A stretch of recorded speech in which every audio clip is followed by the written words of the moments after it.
Hello. We're just waiting on Deets. Hey, Jenny. Hello. How are you this morning?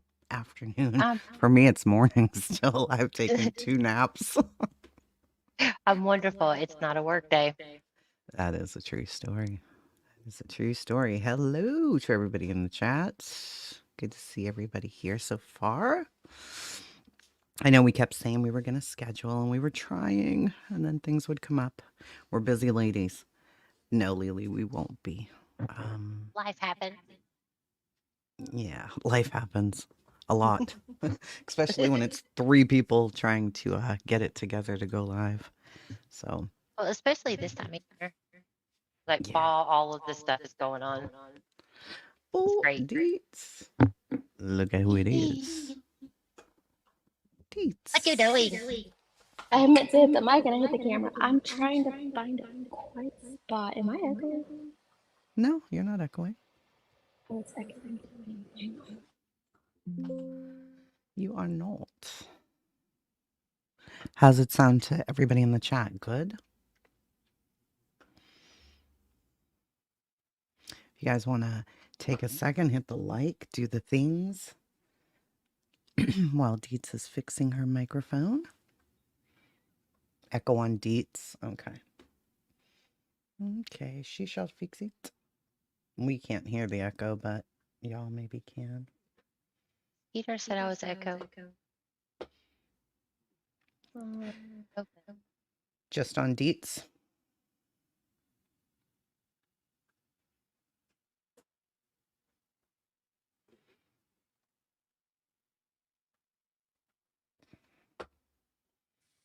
How is it now?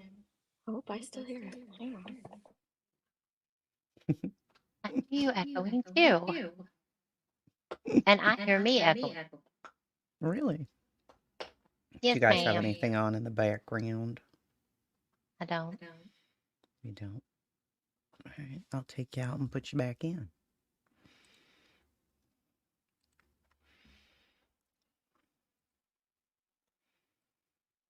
Try it now. Try this sexy podcast voice. Try your sexy podcast voice. I don't have one, but I am still echoing. Oh. Are you sitting near your headphones, Wi-Fi? Do you have your Bluetooth on? Get rid of the Bluetooth. Yeah, it could be your Bluetooth. If you guys have Bluetooth on, it'll do that. So get rid of those, shut them off, or whatever. It's like it's my first time on StreamYard or something. Yeah. Oh, I still hear I it. have. What the heck? I don't have a different way than Bluetooth. Oh, you don't have like a microphone. Okay. Too, but it's not set up in the living room. Look, you nuts. I'm just doing it without Echo earbuds now. cancellation. Let's see.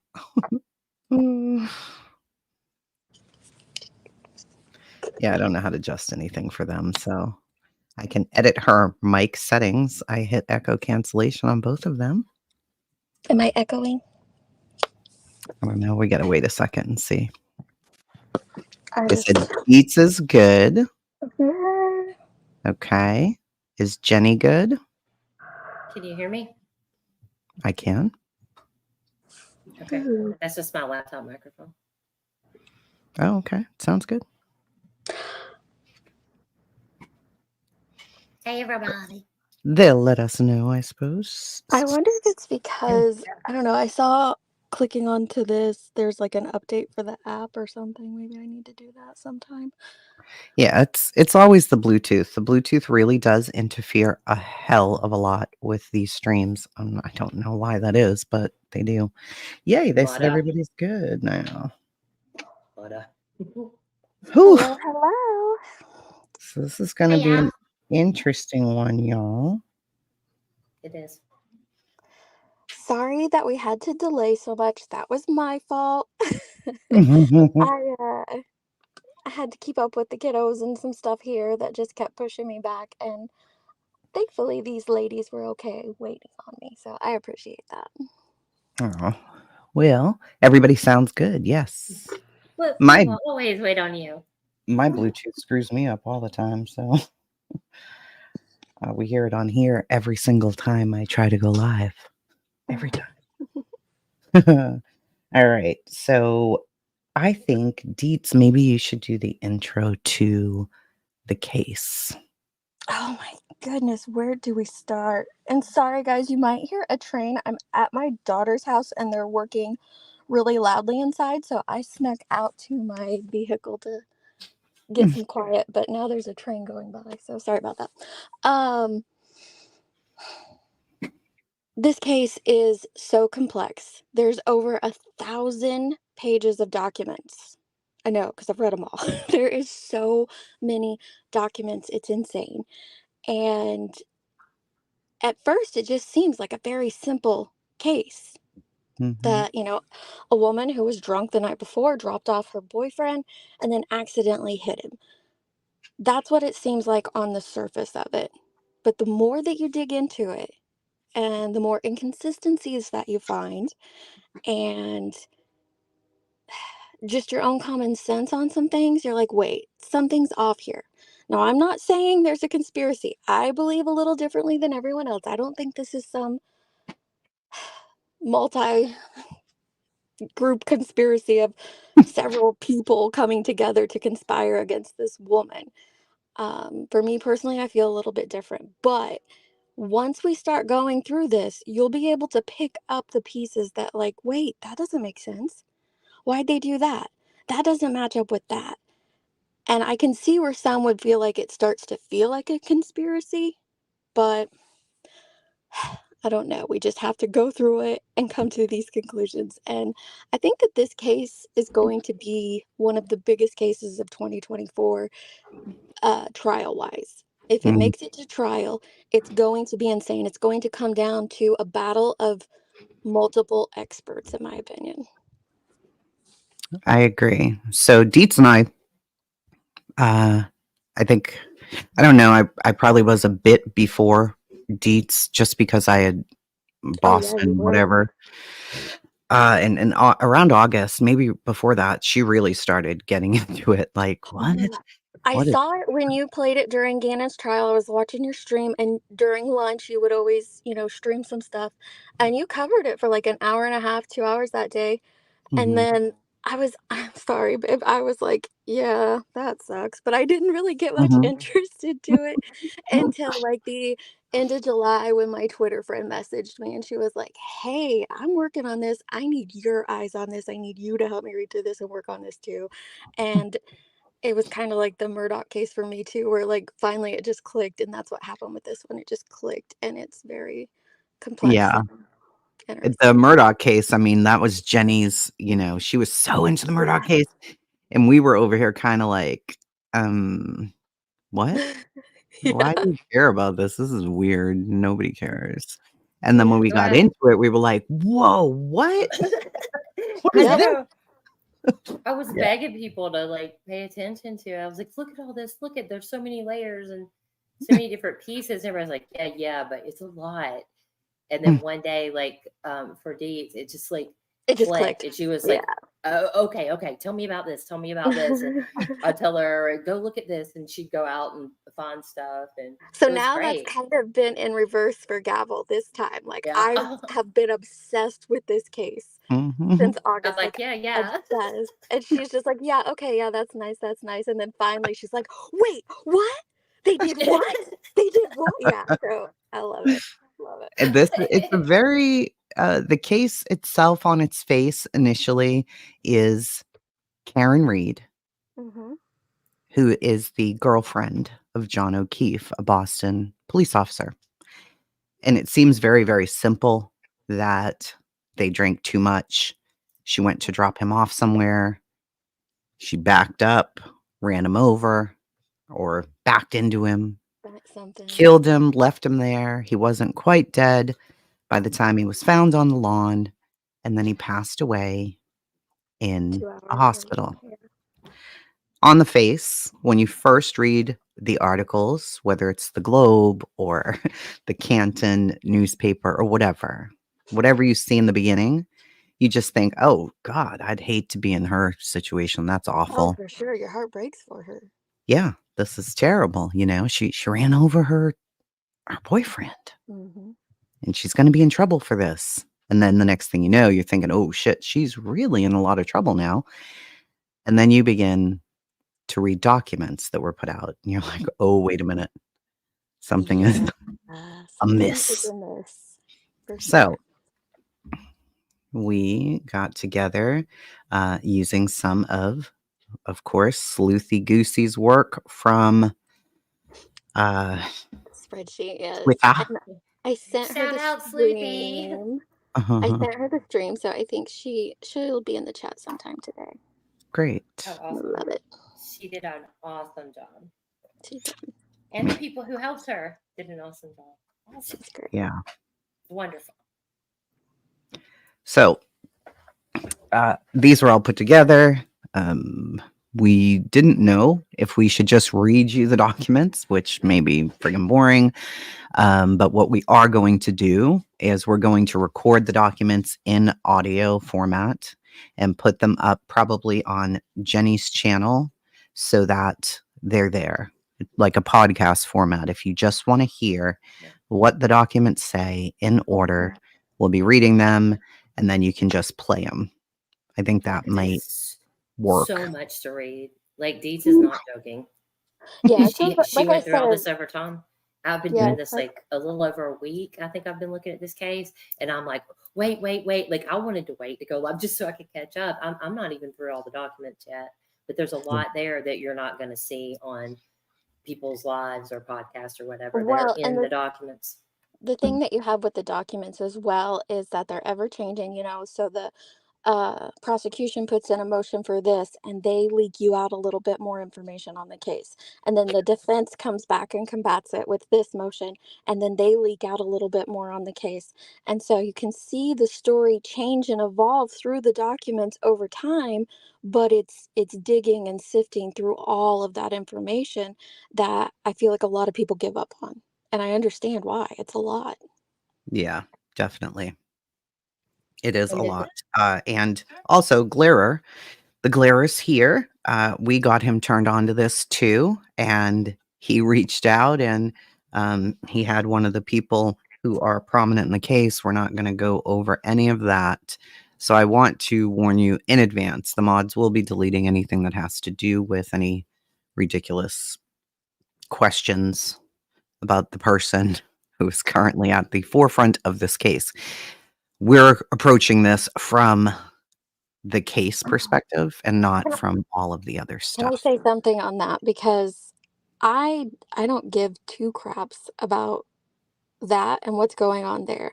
Because when I started reading and looking into this case, it was just purely the documents, purely the documents. And then, you went searching and there was only one or two channels covering it at that time. But a lot of what they were using was the documents. So I just went back to the documents and continued reading. Right now, I see this like drama whirlwind surrounding this case, and what is being lost is John's story. And I think that that's what is important to focus on, not any of this other stuff. It's John's story is in the heart of these 1,000 pages of documents, this case, and justice for him is what truly matters, no matter who gets that justice, who did it, who didn't do it. That's what matters, not all this other stuff, guys. I feel like I haven't been watching it. You guys have told me about it, but it's like, don't lose focus. Don't lose focus on what is important. And that is John O'Keefe and justice for him. Right. And if you guys with walls or community walls feel that a story that has a potential area of cover up of a Boston police officer's case, and you would consider sharing the information, that would be appreciated. So if you can see this, we're just going to take turns. I'll probably read a few of these. The ladies will read a few of these. And it's going to take you from the beginning of the afternoon all the way to wherever Deets got to at that point? I got to where they found John. I've finished a few more since then. Sorry guys, I'm working in my downtime, which isn't a whole lot. So I don't have it completely finished, but I really think that we might not even get to that point today. So it's okay. Right. Yeah, we had Tracy had this list of things to get through. The very first thing that Deed said was, yeah, there's no way. There's no way we're gonna get that far through it. I have high goals here. She All did. right. She wanted to read through you guys like 7 documents, and I'm like, we wouldn't even get through one on a live, y'all. You I need know. to slow down and give it to people piece by piece. And so I was like, That's so true. But I'm like, oh my God, I want to read all the documents right now. Just because they're, to me, why haven't you gone live about this? The documents are so overwhelming. There's so many documents, and you want to get it right. And you definitely don't want to be disrespectful to Right. John O'Keefe himself or to Karen Reed, because this is her life at stake now as well. So to all three of us equally, got to get this right. We can't just rush into it. So we kept pushing things back. And now I think we have a good format. So we are going to begin with the timeline on January 28th of 2022 in the early evening. John O'Keefe and his adopted son Patrick stop at D&E Pizza. D&E Pizza is owned by a man named Chris Albert. John shares with him that he plans to go to CF's or the waterfall later in the evening. Now, John O'Keefe's sister and her husband both died, and John took custody of both of their children. The niece So and he's, nephew, yes. yeah, his niece and nephew. So, number one, he's a great guy. He stepped right up, got right in, and took custody of them. So how do we know this to be fact? On each one of these, you're going to see down on the bottom here where this came from. So this came from the interview of Chris and Julie Albert. It says Chris shared with us he had plans to go to CF's or the waterfall later in the evening. Then at 7:30 p.m., Nicole Albert, Julie Albert, Caitlin Albert, and Tristan Morris meet for dinner at the waterfall. The waterfall is very important to this story, and it tells you down there. I just realized something. Should we quickly go through the who's who? Because we're going to be saying a lot of people's names. Maybe we should have done that first, quickly gone through the who's who, because like as you're saying some of these names, they might not know who Caitlin or Tristan are. Yeah, the who's who is difficult for people on this one because there's so many who's. I know there are a lot of who's. Hear all the Chris's and the Bryans and the like Caitlin, Kayla. There's like all these names that are very familiar. So I agree. I think the who's important because that was where I was getting tripped up initially. Was like, wait, wasn't this person this? Oh no, that's his son. He has the same name. Yep. We will do the who's who of all. Sorry, I should have caught that first. But as you read those names, I'm like, oh no, people might not know who those people They don't know who these people are. Well, you're probably not going to remember all of this as we're going through it anyway, but this is only part one. So let me bring up the who's who's that Deets did on this so that you guys can see it. All the slide work, you guys. She did a great job on these. She did. I was making something and she goes, oh yeah, and check this out. And I was like, well, I'm going to throw that away. She did. You like, I'm throwing stop it away.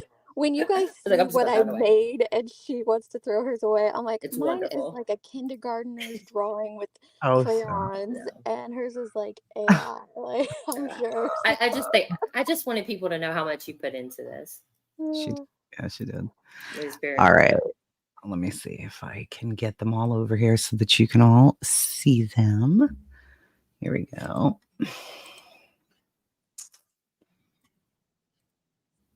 All right. First, who was confirmed inside of 34 Fairview?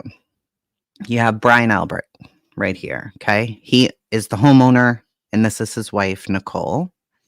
Who is Brian? He is the sergeant of a fugitive task force for the Boston Police Department. He's a trained MMA fighter.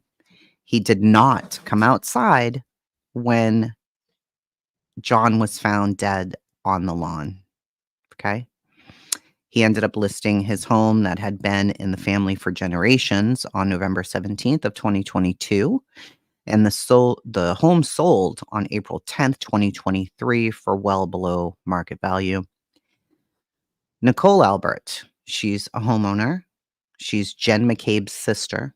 She answered phone calls from Jen at 6:07 and 6:08 a.m. immediately after the 911 call was made. She also did not come outside when John was found on the lawn. Then we have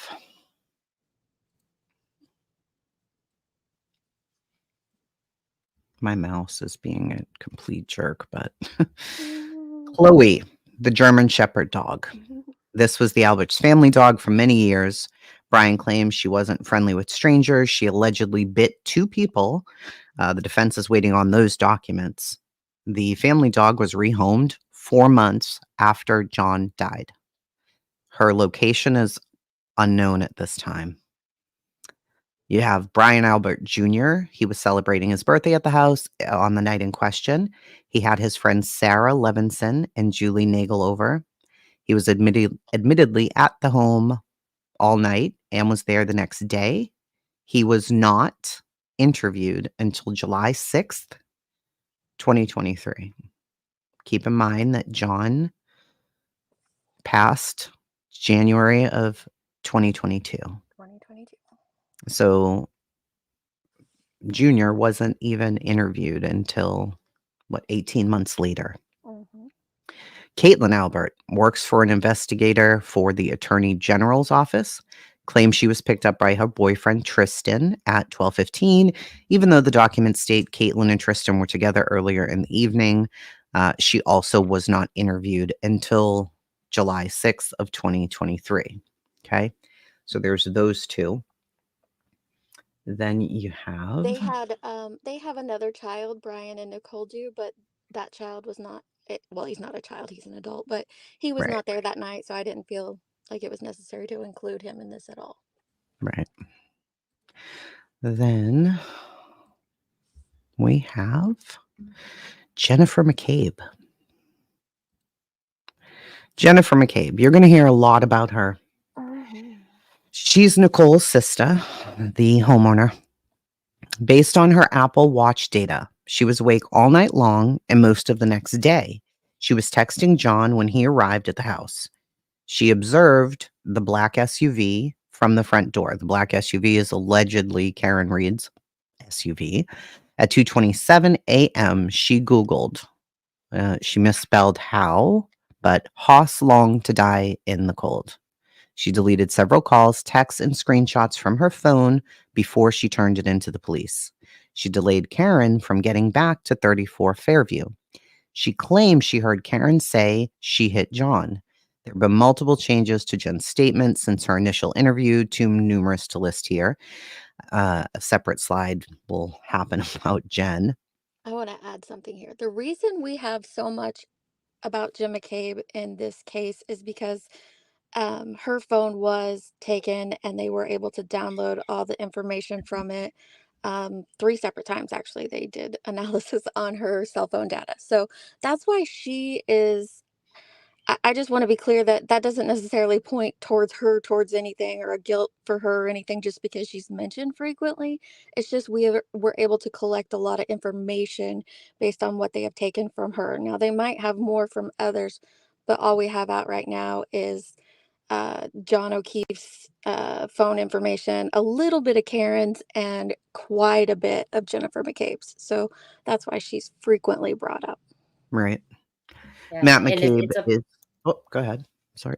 no. I was just going to say it's a good point, but because what I ran into is when you look at the timeline, it's just Jennifer McCabe called, so and so called, and Jennifer McCabe did this, Jennifer McCabe did that, and just so that it's clear, it's just because that's the phone records that are available right now. So. Mm-hmm.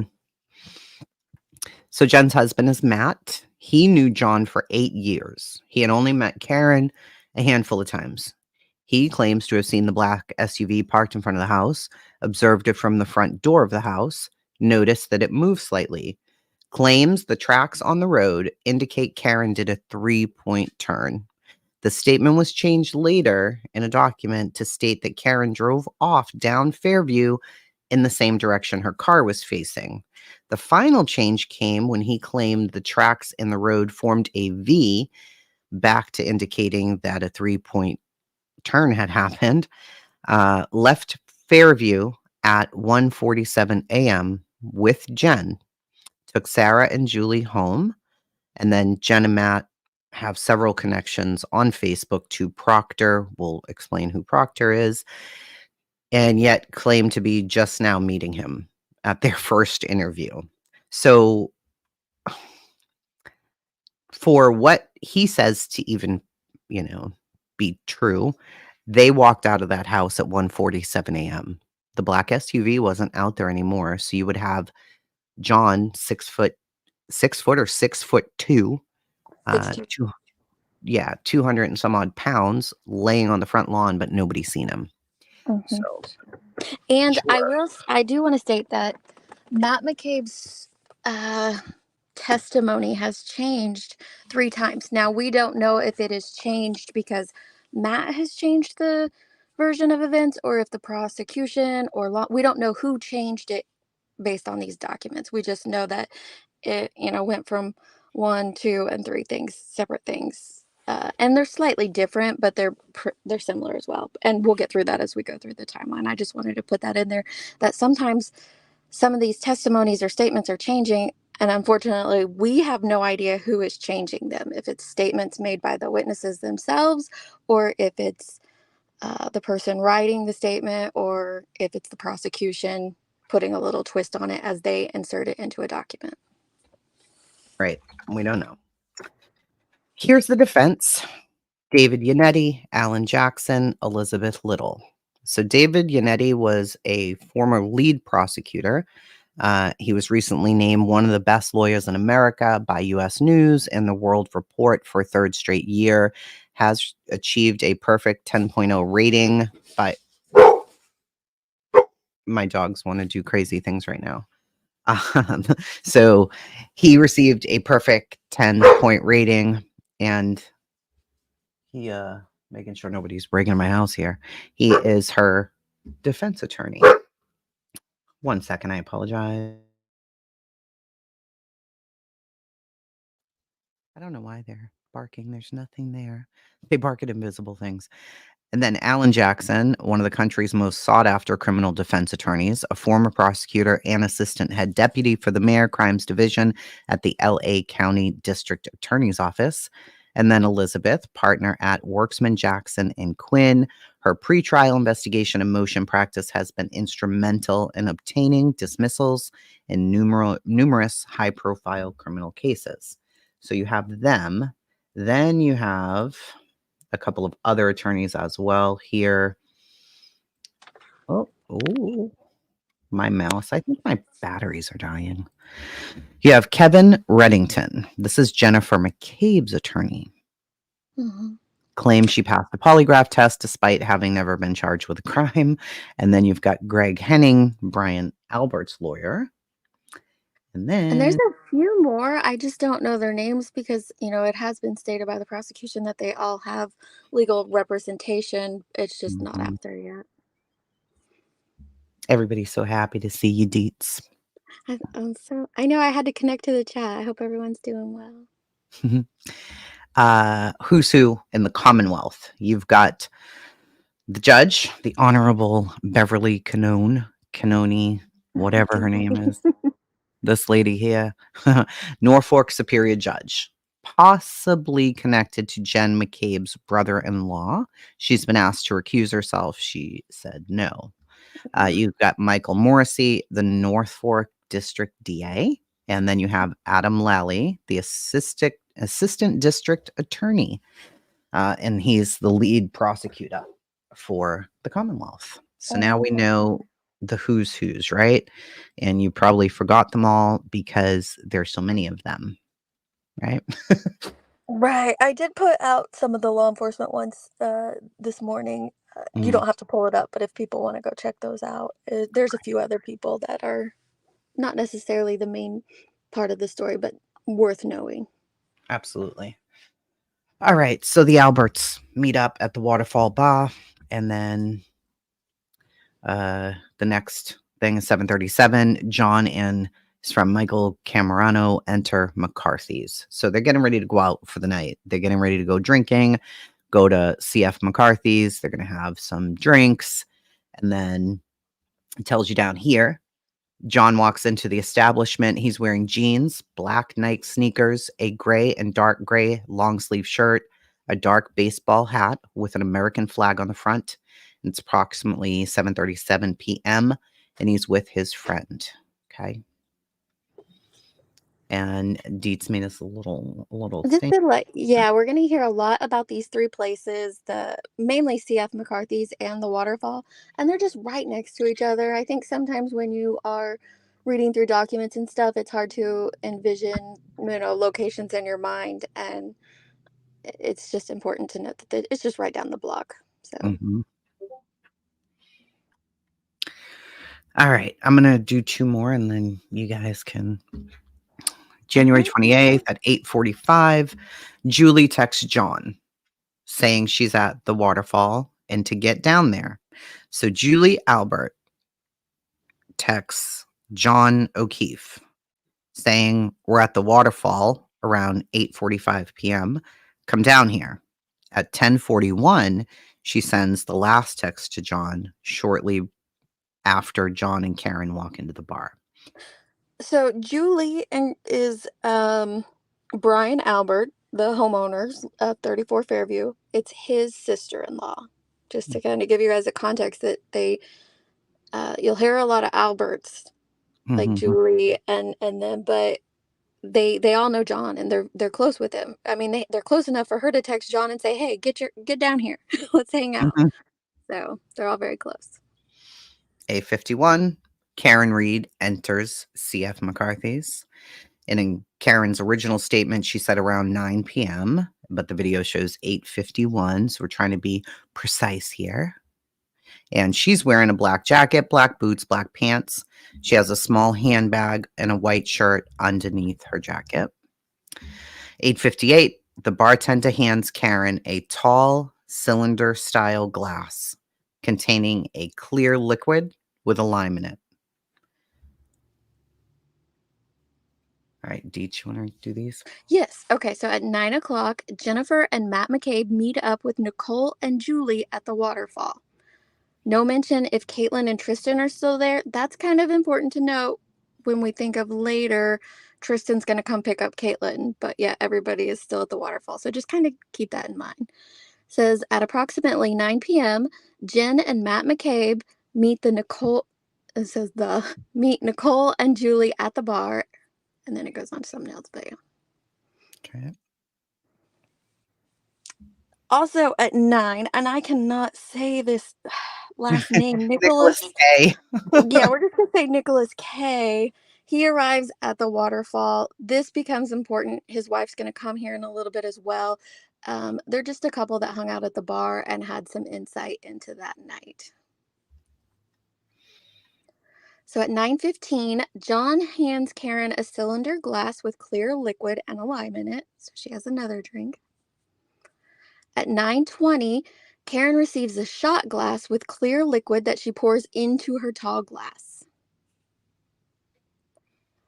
At 9:30, Karina K arrives at the waterfall. So Nicholas's wife joins at the waterfall with everybody else that's already there. Mm-hmm. And it's a bunch of parents Yeah. because they're anticipating this snowstorm. And it's been said, in Canton, all the kids play sports, so they're all out here doing something. So the parents are like, aha, a snowstorm's coming. We're not going to have to do this tomorrow. No So, school days. Let's go. Yeah, they all hung out at the bar for quite a while. So it makes sense. Makes sense. At I don't blame them. 9:33, right? Your kids are going to be out for a while. Okay. So at 9:33, Karen receives a shot glass with clear liquid that she pours into her tall glass. So we have another drink. And this is all caught on video footage from McCarthy's. At Yep. 9:57, the bartender gives Karen another tall cylinder glass with clear liquid and a lime in it, and a shot glass with clear liquid. Okay, so at 10 o'clock, Brian Albert and Nicole Albert arrive at the Waterfall Bar and Grill. Right. So now Nicole was already there, and she states in Mm-hmm. her interview that he joined them around 10. So you have the homeowners who are now there. You have Karen and John who are also there already. You have the couple with the K who are also there as Right. well.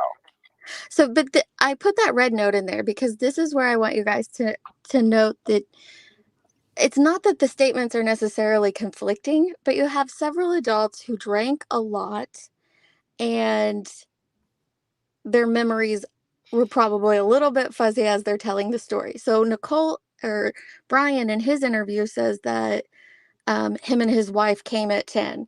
Well, we already know from her interview and from her sister's interview that she was already there.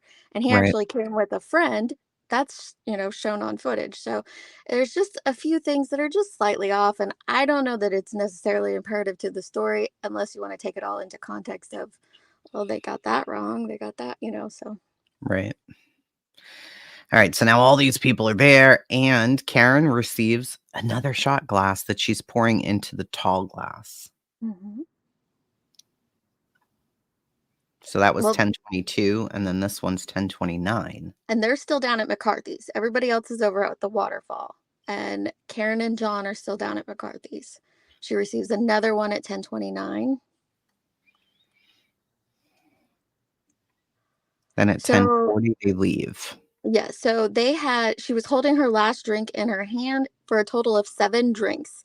She does not drink again at the waterfall. So 10:40 was her last drink. And we have to remember, too, so she has the tall glass, and she's receiving shots, which are very small but potent, and she's just pouring those into her tall glass. She's not Right. downing tall glasses. There is a Mhm. Right. big I was going difference. to ask about that because I read that she did pour 2 shots in there before they left. Mm-hmm. She did. All right. Julie Albert sends her last text to John, but it doesn't say what the text is. But shortly after that, John and Karen walk into the bar. So now they're all at the Waterfall Bar.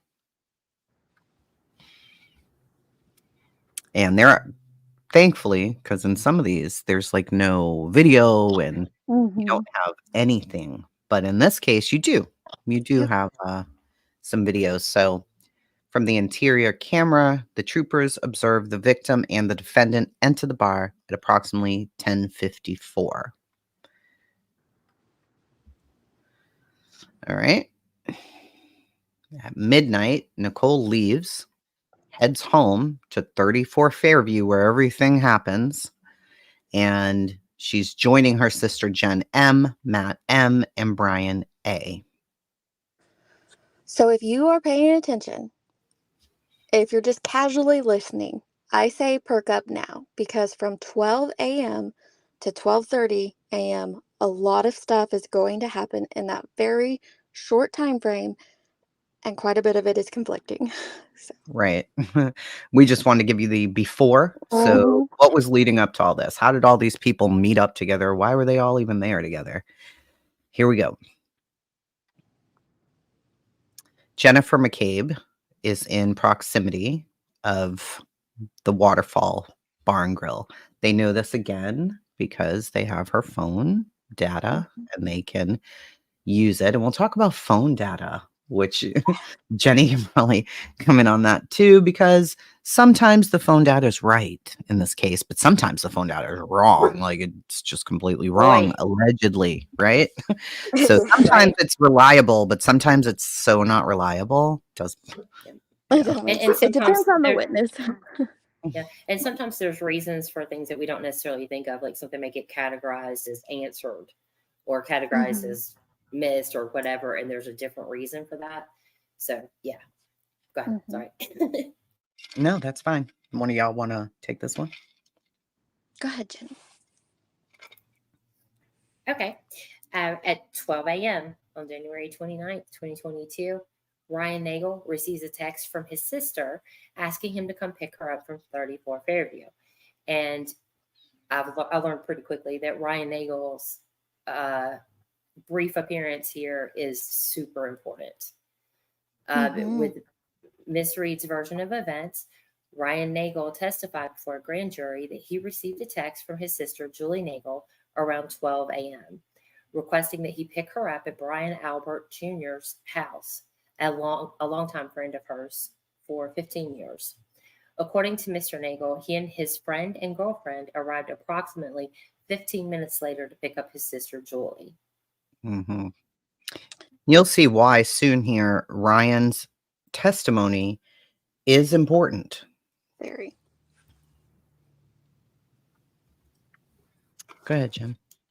Okay.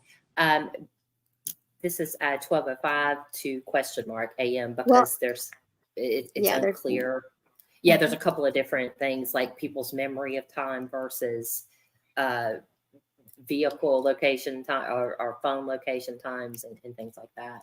or like with this, So it just didn't state a time at all. So I know it happened after he arrived, but I don't know exactly when. So exactly, yeah, Mhm. yeah, that's right. Thank sometime after arriving home, Brian Albert put his dog outside. Notably, Brian Albert testified at the grand jury that sometime after arriving home, he retrieved and brought his large German Shepherd dog. The dog's name is Chloe. By the way, I think we went through that in the Who. His large German Shepherd dog downstairs because it was barking like that. And Mr. Albert testified that he kept the dog restrained because it was not great with strangers, and then let the dog outside unaccompanied so that it could go to the bathroom in the fenced-in backyard of the house. In unusually definitive testimony, Brian Albert further insisted that he never went outside or looked outside at any point for any reason on the night in question.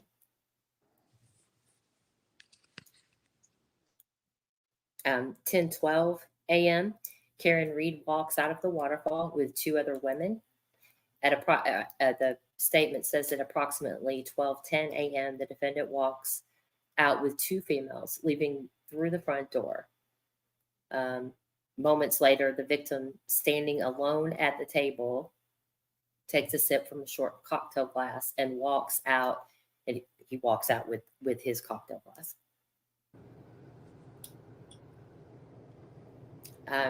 January 29th, 2022, 12:11 a.m., John walks out of the waterfall with a short cocktail glass in hand, meets up with Karen, and they walk toward Washington Street. This is from the exterior camera. The troopers observed the victim walk out at approximately 12:11 a.m., carrying a short cocktail glass in his right hand, meet up with the defendant, and then the two walk together toward Washington Street. The troopers also observed from this exterior camera that it appeared to have just begun snowing with a light coating on the ground and cars within the parking lot. So that's important. 12:11 a.m. It just starts snowing. There's a very light coat on the ground and on the cars. And if you live anywhere where it snows, they were expecting a nor'easter / blizzard. But nor'easter. But it wasn't starting until later. So yeah, once I start with my accent, it won't stop. So I've tried to been pronouncing all my R's like instead of waterfall, it's waterfall. Right? But they were expecting a nor'easter. I can't say that in any other way. And I lived in Boston for 2 years, and so this case specifically, listening to like when they're in the courtroom and hearings and stuff like that, I've said stuff that I didn't even know I still had in my brain. The way to pronounce some of this stuff, and I've been around Tracy for a long time, and I still, And I could read this whole thing in Boston accent, but I won't. So I just maintain my boring Midwest accent, so non-accent. Oh, mine's gross. Mine's Southern Boston mix. It's not good in either place. It doesn't work either place. It get made fun of wherever I go. So, 12:13 a.m. Jennifer McCabe leaves the area of the Waterfall Bar, and there's the timeline, accuracy. Well, sorry, I wasn't gonna read the thing. I'm sorry. Right. Okay. Yeah, because So sometimes it's good and sometimes it's bad. Now they're like, oh, now the accuracy's good. Because she was inside the bar, maybe in the bar they didn't have great Not as service good or a whatever. signal, yeah. yeah, gotcha. Okay, thank you. Okay, so January 29th, 12:14 a.m. John texts Jen M. Where to? So he's basically just asking her where to go.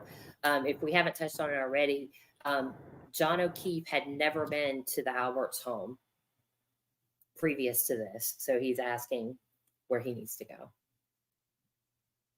And the text messages conclusively determine that that is the case. Correct. At 12:15 a.m., Karen and John travel on Washington Street and continue toward Temple Beth Abraham. And I believe there's a camera at Temple Beth Abraham. Is that why that is the point that they Yes. used? Okay, the location Correct. that they used. You'll hear Temple Beth Abraham a couple times because they've got the camera footage from there. Oh, I connected to my vehicle. Hang on. Okay, library video. At approximately 12:15 a.m., the troopers observed a large black SUV consistent with the defendant's Lexus traveling on Washington Street and continuing toward the temple 4 minutes after the victim and defendant exited the waterfall. So 4 minutes later, oh, go ahead. Mhm. No, yeah, go ahead and finish that. I was going to answer a question. Finish your. I was just saying 4 minutes later, this is where they were 4 minutes after Right. leaving. They walked to Right. the Yeah, car. got in the everything's car. very close. Nothing is, they're not driving miles and miles and miles. It's all fairly close to each other. So they travel up Washington towards Temple Beth, and then you see them going past because there's a video. Were you going to answer good and onion deets? Yes. So Jen and Karen have been, well, Jen and Matt and Karen have known each other for 8 years. Their kids are John's adopted kids, his niece and nephew, are active in sports with some of the McCabe children. So yes, they have known each other for. It's not me connecting to my vehicle. I'm gonna have to call my son-in-law. He keeps walking by close enough to connect and disconnect. That's that ding you hear. But they're they've known each other for at least 8 years, but they did not know Karen. Karen and John had dated previously or known each other previously and then reconnected in 2020 and had been together for 2 years. But she knew him well enough though to have their phone numbers. I just don't know how close Jen and Karen's relationship was. Yeah. And it seems like, because we talked about this briefly, because I was like, why later does Mm. Karen ask someone else for Jennifer's phone number? Well, So because, I don't, yeah, she doesn't know her well, right. I right? don't think she So, knows her very well at all. no. And I did think that was it. I didn't know that Karen and John had dated previous to this. I didn't know that either. And then had gotten back together. I read that last night. I'll find it so we can. Yeah, Oh, they Karen. had, I thought yes, they did. I thought you said for some reason when you said Karen, I thought you said Carrie, and I was like, what? They had dated? Okay, never mind. new. Hey, What? So 12:15 a.m., Caitlin Albert is picked up at the house by boyfriend Tristan. There is some documentation that calls Caitlin Albert by the name Tristan, as if that were her name, but the boyfriend is Tristan. Her name is Caitlin. Another interesting part of this is that Tristan they were together. Tristan and Caitlin were supposedly together at the waterfall, but then at 12:15, he's coming to pick her up. So I don't know why the wording is that way or what exactly was going on. Maybe he dropped her off, went somewhere, and came back. Yeah, And that we're it's not for sure about that. Unfortunately, it right. doesn't. It's not clear. It's one of those things that'll probably come out in the trial, because we do know they were at the bar with the rest of everyone else prior. There is I see in the chat there. Yeah, it says video footage. We don't have that video footage. We just know about it from these documents. but it will come out. The footage itself will probably come out in trial as well. I think so. And then it says they advised me that their daughter Caitlin left the house around 12:15 a.m. when she was picked up by her boyfriend Tristan Morris. Like I said, that could just be a misunderstanding of how they were saying, like she left with him or whatever. We don't know that. Okay, 12:15 question mark a.m. Colin Albert leaves sometime after Nicole and Brian arrive, but before any of the other guests arrive. In the statement, it says both indicated in their sworn testimony before the grand jury in this matter that their nephew, Colin Albert, while present at the home upon their arrival, had left their home well before any of the guests' arrival from the waterfall. Several other witnesses called before the grand jury similarly confirmed this. Now, I do want to add that this came out in the grand jury proceedings. Prior to this, for over a solid year, everyone continued to claim that Colin was never at the home that night at all, period. Was not there. And some people local people who have knowledge of what was happening that night, maybe friends, I don't know, but it started to get out that he was indeed there. Then the story, I think it was a person that was in the house, came out and said, well, he was there, but he left before anyone ever got back from the bar. Well, then it came out during grand jury testimony that he was there when Brian and Nicole arrived home. And as they said here, but he left long before the other people arrived. Well, we know that only gives him like a 5, maybe 10-minute window to leave before everyone else arrives. So it's just interesting thing to note there. And I think from what I've seen so far, I think the fact that this did not come out until a year later, essentially, that this information did not come out is the reason why some people are, quite a few people believe that he may have had something to do with it.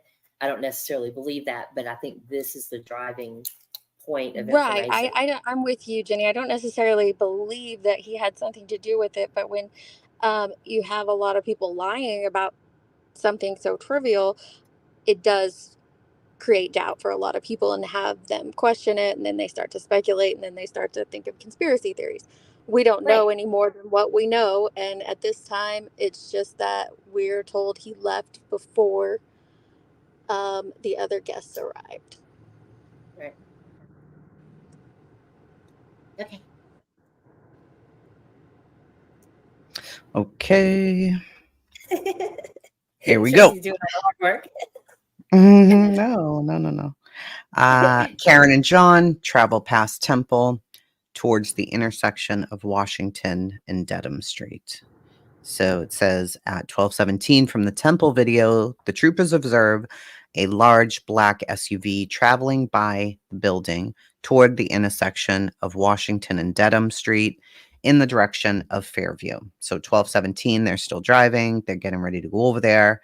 And here's where we start getting into records, which I like because they're I do want to add, they keep calling her SUV, this large black SUV, and that's very frustrating for an SUV owner. She has a midsize, even on the smaller end Lexus. I am currently sitting inside my Denali Yukon XL. That is a large SUV. What her Lexus is a midsize, and I don't know. I'm just frustrated by that. It's just like, I am offended. Well, How dare I you just say it's large? wonder if they tried to trumpet, like play it up, like this large SUV. It's not a large. I mean, it's probably smaller than a minivan. It's not this huge. Well, I think it tank, speaks. It speaks later to why they would be calling it a large SUV, right? I know. Yeah. So if they keep saying it's large, then it's kind of like size does matter, but you don't have to keep calling it large when it's not.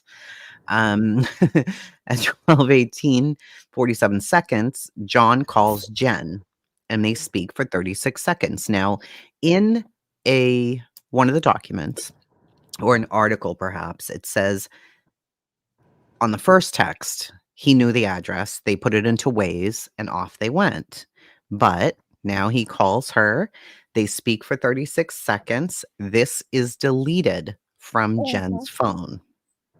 You will Okay. notice a lot of things deleted from Jen's phone. FYI. Yeah. Okay. They say Karen and John were And they fighting, do but they were have an cuddly. Yeah, they were. yeah, Reading and they that. do have a reasoning. They say that it's not her fault. The prosecution, the Commonwealth, is saying that it's not Jen's fault that it was deleted. So So weird. I want you to I look don't at know. your phone and tell me if things just delete on their own. So if you send in a day 40 text messages, do 27 of them delete by themselves? Do they just disappear out of nowhere? And The- screenshot.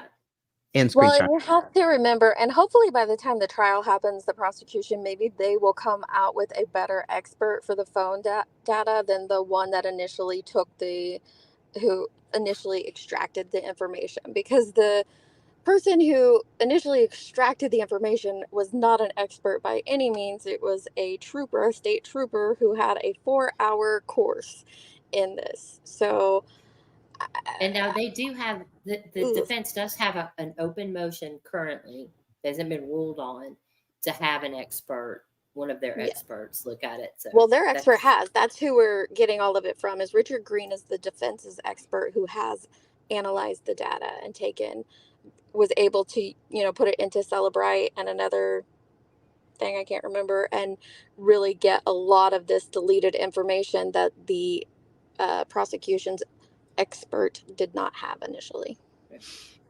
and there's a question from AMAC that was like, did she delete everything? No, she didn't. No. It all appears to be around the time leading up to, during, and directly after Mhm.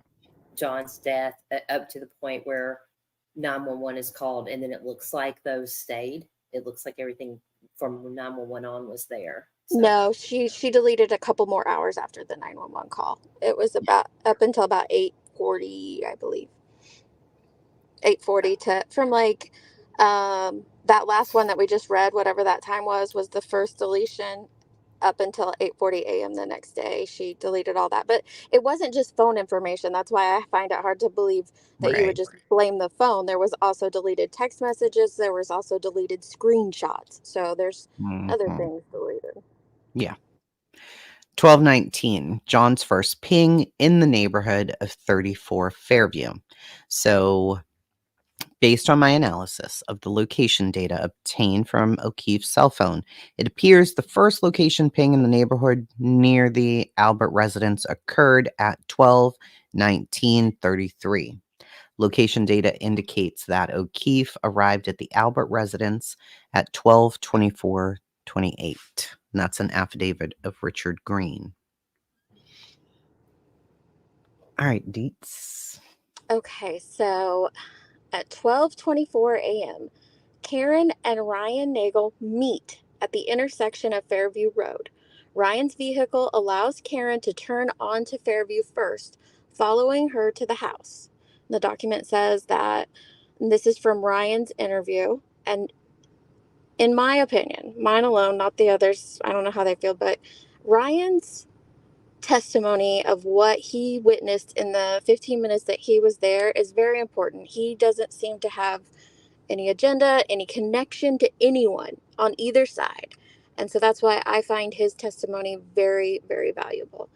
It says that Ryan recalls his friend driving down, let me enlarge this a little bit, Cedar Crest Road from the direction of the Kennedy Elementary School. As the F 150 approaches Fairview, Ryan remembers seeing a set of headlights of a mid sized black SUV, at least Ryan gets it right, coming from the opposite direction of Cedar Crest.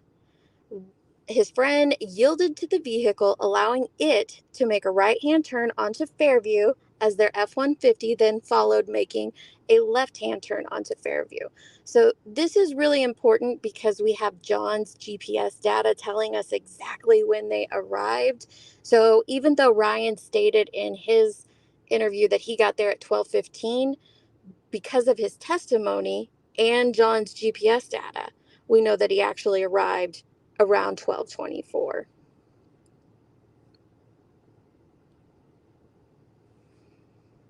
So Ryan's interview quotes him as, oh, so I just repeated what I already said. He claims to have met the Lexus at the intersection and followed it to 34 Fairview. John's GPS data has him arriving at 12:24:28. So the meeting at the intersection would have been less than a minute. I mean, it's like 2 houses down from that intersection. And this is my very crude, uh, very crude Photoshop work of how they met. Now, if you were to look at the map I love from it. the last point where we see John and Karen's SUV, they should have been where the pickup truck is in this image. They should have been where the blue one was. So to me, it indicates that they got lost in the neighborhood.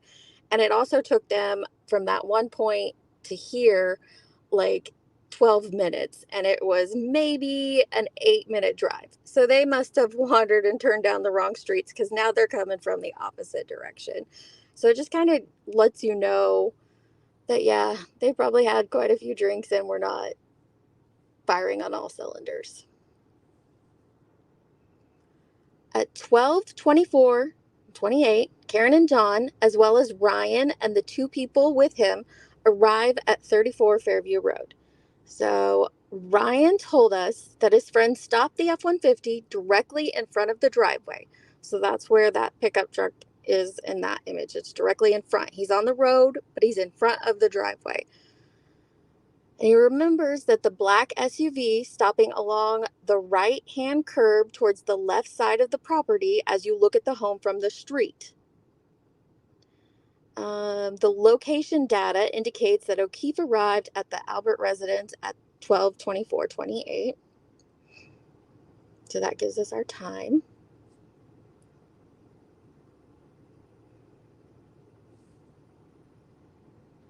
Did we lose Tracy? She's our slide turner. I turned the slide, man. See? Julie, come on. Spoke with Ryan for no more than 5 minutes. I love Deet's little inserts here. See the little stars? I'm telling you, it's amazing Photoshop skills I have right there, ladies and gentlemen. I know. It's like But super it shows fancy. you. It shows you what's going on. Like, I think it's great. Tis. Ryan went on to say that the F-150 remained in front of the house for a period of time, but it was no more than 5 minutes, at which time his sister came out of the home and asked if they wanted to go inside, and he said no. Julie stated she wanted to stay a while longer, which I did find this odd. She messaged him to come get her, and then she's like, no, I'm staying. And she was probably going to spend the night there. Upon conclusion of their conversation, she went back inside, and Ryan noticed that the SUV had pulled up a few feet to the far edge of the property line between 34 and the neighboring property where the flagpole was located, along with some bushes. Ryan stated the SUV driver did not appear to place the vehicle into park, as the rear brake lights were illuminated to include the third top center light at the initial positioning after it had pulled up. So I found this really important. Let me see if I can show you guys something really quick while they maybe do. Yeah, 12:24. A bunch of people see the Lexus, but yeah, we're gonna go over that breakdown in a later video because there's just multiple different testimonies about how Matt saw it, how Julie saw it, how Jen saw it. So we'll break all of that down in its separate piece. Yeah, that was one of the things I was working on. That I was like, I need more time because I can't be sure this is everything. So. Yeah, I wanted to get a picture of where the flagpole actually is on this because it was very different from what I thought. I thought it's this huge yard and like so far away, and maybe they just couldn't have seen him. And then I'm like, what? A screenshot that because you asked me that, or maybe it was Jenny asked us that, how Yeah, and I put it in there too, but now I can't. It's not on my phone. So I'm just going to the street view really quick here on maps to see if I can look at it very quickly. I'd like to show it to you guys. Yeah, it took a Because while so for different. me to get a feel for exactly where he was on the lawn. Like I was reading all this stuff, but there was no really good description of it until I asked you guys if you were showing me. I think Yeah. micro was it micro dots? Is it them? Oh, I love them. Whoever yes, they are. Microdots is a good one. Yeah, they have a really good video that shows where he was and a really good animation. Kind of, it was really good. I was Nanya, impressed. I agree with you, Nanya. I think because there is some testimony that, you know, Karen has mentioned that she didn't want to attend the party. She, you know, had an upset stomach, and she does have some health conditions. Uh-oh. Do we lose Deets? Can you I guys thought still she might hear come it? right back. I thought she Okay. might come right back. But... All right. So see the flagpole here? Boop. This is the house.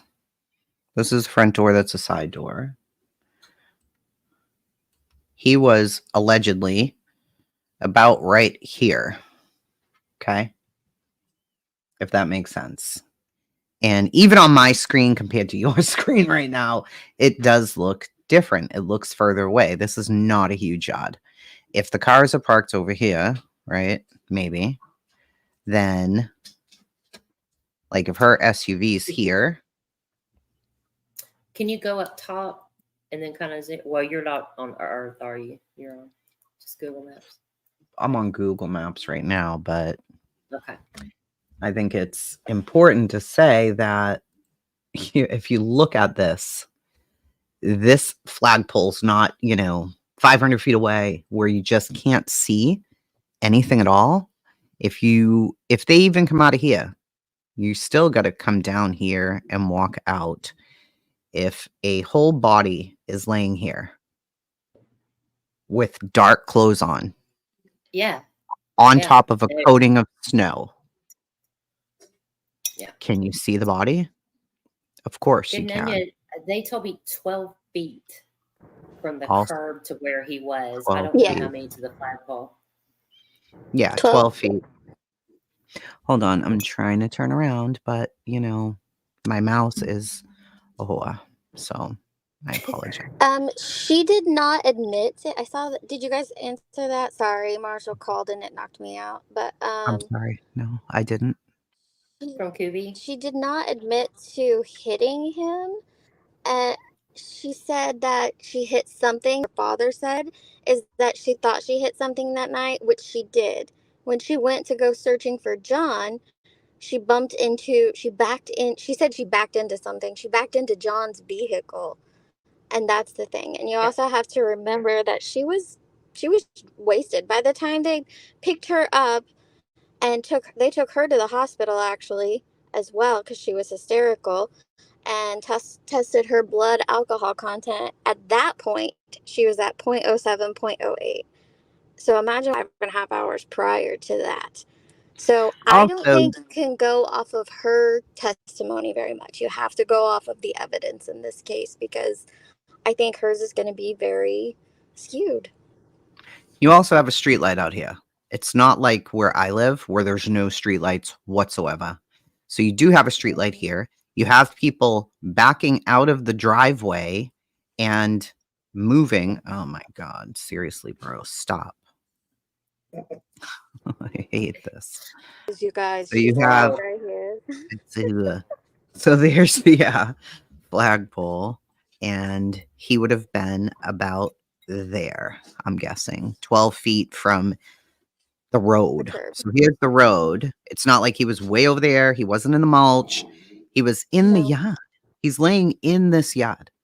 And to me, there's a person in your yard. How? And also, Matt McCabe touches Karen pull off. And that's kind of where his statements change from watching her pull off to different things. But if he Sure. did initially watch the black SUV pull away, he would have seen John in the yard. There's no way. I have a picture from the front door looking out. There's nothing obscuring that view at all. Do you think she was talking about hitting John's car? I wonder. I don't know what she was And talking about. yeah, she was talking about when she said, I hit something. She told her dad, I hit something or I backed into something that evening, I think was her exact words. And she did. She backed into John's car that evening. And that's what her father goes on to say in that clip, is that she was talking about John's vehicle when she went to search for him. She wasn't talking about backing into John. She was talking about backing into his vehicle. She's always maintained that if she said, she doesn't remember saying, I hit him, I hit him, I hit him, but she said it was with a question mark at the end of it. Each you sound different. Probably. Let me see. It's not bad. I wonder if my It's just different. I wonder if my vehicle's picking me up. I didn't mean for you to cut it out. It doesn't sound bad. It was just different. I was like, hey, Yeah. Deet sounds Sorry. about 18 right now. I sound like a child. I always sound You do. young, I hear. You do. I see 55 feet from the door to the curb, about 55 feet. Mm-hmm. If that helps, Nunya. Say again? Nunya was asking about how far from the Heard. door to the curb. Me or no? Yes, we will go What? over her exact statements in her interview because, well, actually, those aren't out yet, but we will go over the statements we do know from her because, like I said, we'll have to break it down into separate sections. There'll be a lot of different things that we break down further than just this overview because it's so complex. So complex. Yeah. And I think it's a good idea to go over each and every one. And that may Mm-hmm. be boring for some people, but I think it's so important to do that. It just Yeah. might be just too damn It's really much on the interesting. first one. Yeah. Yeah, I think it's really interesting because you learn so much more when you go through like that, when you're not just taking somebody's Mhm. summary for a Right. document. When you go through it, or when you go through someone's testimony or interview or whatnot, you're like, wait a minute, they just said Mhm. this and it doesn't match this. And I know I've been doing this for 2 years with another case, matching up, the different pieces of stories that people tell over time. And when you have documents too, that's huge. Yeah. Sure. One specific person that Which tells is the story why, every other day. well, this is why I wanted to lay this timeline out like this, because I wanted us to just look at just the facts going into it, which I think is important to do the entire time because there's so many different statements that are happening, and then all the noise that is happening online. I think it's important just to look at the initial documentation and even try to take some of the prosecution's interpretations out of it, some of Mhm. the defense's interpretations out of it, because you got to remember what they're doing right now. They're in pretrial. What they're Sure. trying to do is sway public opinion. Both sides are trying to do this. That's what they do in every trial, basically. So you got to try to pull that out as well and just get down to the meat and potatoes of what happened so you can form your own opinion, not based on a video you watch, not even based on what we're telling you. Oh, Galera. We're going to try and get through this, though. I saw that Galera had a live scheduled. I don't want to interfere with that either. So 12:27, she starts texting him, Jen McCabe. And again, you're going to hear her name so many times, but she says to him, now I really want you to put yourself in Jen McCabe specifically, in her position. You are now Jen McCabe. Okay. So you're texting your friend John here. This is at 12:27 a.m. Mm-hmm. Jen calls John. He answers for 8 seconds. 8 seconds. Jen deletes this call. Now That's remember, sorry, we did a lot of talking, but remember, they are currently sitting in front of the house and she is inside of the house. right. They are there. They've been sitting outside for about 5 minutes now. Yep. Okay. So Colin comes and returns to his parents' home at this point. Okay. Colin returns, which is very close to John's. And this comes from Nagel and an unnamed female at home at 1:30 a.m. Brian Higgins supposedly went to complete administrative work at the Canton Police Department around 1:30 a.m. Colin Albert returned to his parents' residence approximately 12:30 a.m. Yet none of these individuals, no one, claimed to have seen John O'Keefe's body sprawled on Brian Albert's lawn. So let's go after Colin. Here we go. Okay. This is important because you guys are all Jen right now. 12:30. Text. Pull behind me. 12:40. Hello. 12:41. She calls. Unanswered. She deletes the call. 12:41. She calls. Unanswers. He doesn't answer it. Deletes the call. 12:42. The car is out front. 12:42. Where are you? 12:43. Calls. It's unanswered. She deletes the call. 12:45. Hello. 12:45. She watches the car leave. She observes it. And it's Right. important to notice. We talked about, could her phone have accidentally deleted everything? Look at the things there that were not deleted. Mm-hmm. And that's where you have to pause and ask yourself, if they're outside of the house from 12:24-ish until, if we're believing exactly what Jen McCabe's saying here, she sees it leave at 12:45. In that period, John would have had to gotten out of the car. They got into a fight or whatever happens. She pulls and does this 3-point turn where she then backs up at 24 miles an hour, hits him. He flies onto the lawn. 12 feet. 12 feet, right? And the glass flew with him. Remember that? And the glass flew with him. His hat flies off. His shoe flies off. It does enough damage that we'll show you those photos later.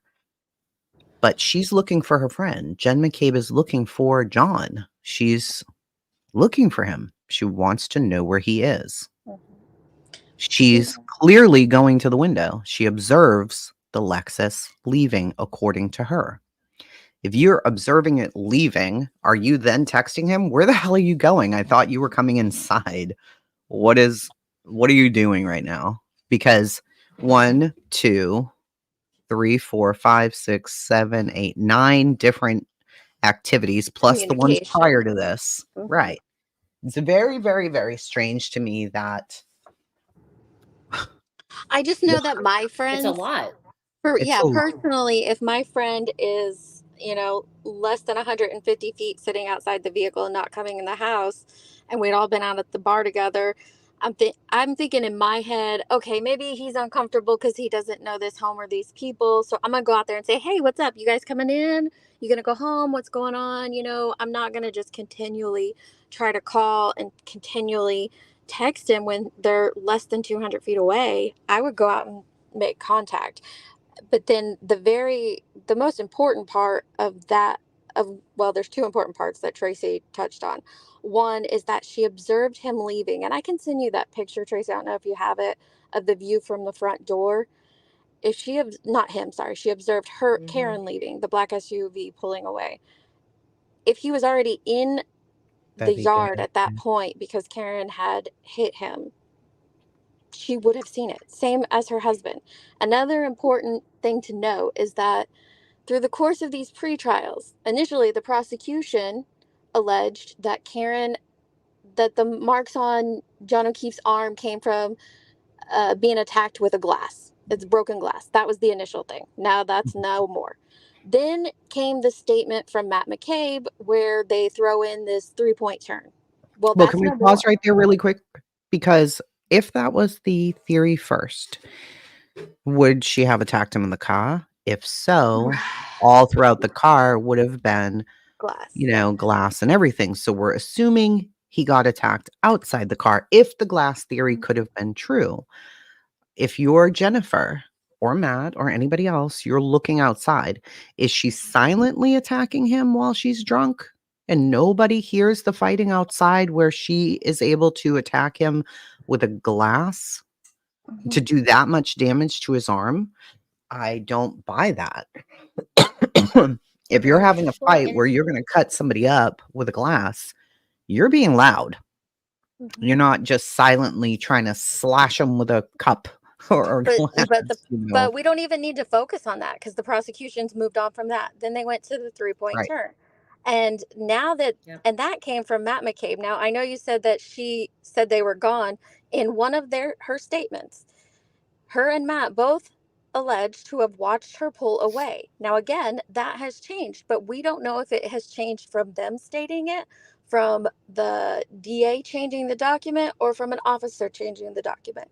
But the newest statement and the newest collection of documents is that, then she observed that they were then gone. But in one of them, and I think it might be in the next slide, if it's not, then they allege that they watched the black SUV pull away. And so it would be really hard to not see John if he was currently in the lawn at that point. The 3-point turn got changed to now it's just a V in the road that Matt McCabe saw from the tire tracks, just a V. So now it's turned into this like 2-point turn where she backs up at a high rate of speed, according to Lolly. What's a high rate of speed? 24.2 miles per hour. That would be almost impossible to achieve. I would say impossible to achieve at that, with the amount of road that she had to use to reach. I mean, I don't know. In reverse, 24.2 miles per hour. I think that would be a lot, but we'll see what happens. Which document It's are you also looking at, Heels? Because there's quite a few.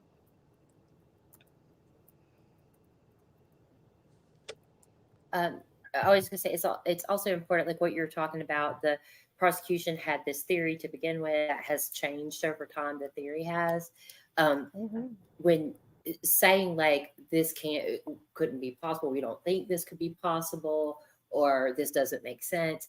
It's only because of what is being presented by the prosecutor. It's not saying that she couldn't have possibly done this. In my opinion, it's saying according to what they're trying to tell us happened, it doesn't work because of X, Y, or Z. It doesn't mean that. It just means their theory has some issues. Right. Their theory has evolved, and that happens quite a bit. Yeah. Mm-hmm. How many cars would have been parked there? Well, you would have the McCabe's vehicle, all of the Albert's vehicles, and we don't know.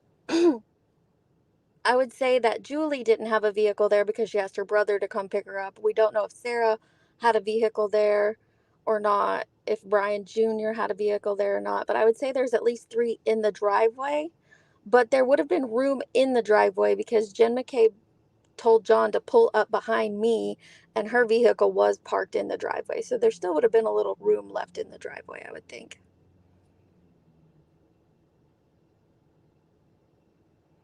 Yeah, I've got them all. Go back and watch. They're all linked. All Yeah. the documents are linked with each slide. Yeah, and I asked Heels for the like which document that was because I haven't been through all of them yet. So that's me asking because that's important. If there is a document that says that is really important to. Well, yeah, I know. definitely keep them. I'm trying I to just keep want them to sorted link it. by Well, for different me, things. it So, would matter which one it's in. If it's in an earlier one or if it's in a more current one, is where right. it would be important.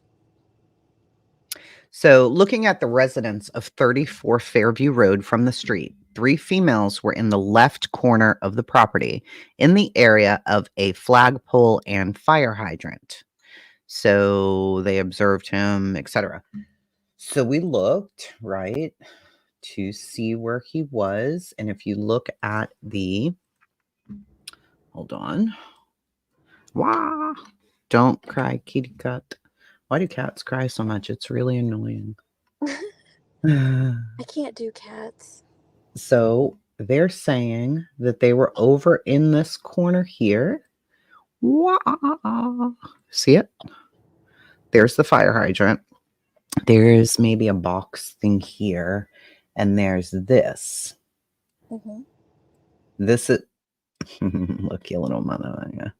He would have to have been in the mulch to be 12 feet off the road if he was between these 2 points. Right. And they He would have been in the mulch. specifically state in documents that he was not on the mulch. And you can also see the crime scene photos where they Sure. took the blood droplets from, and that kind of gives you another reference as to where he was located. And it's on and there's another document. I'm on my phone, guys. I'm sorry, I'm not.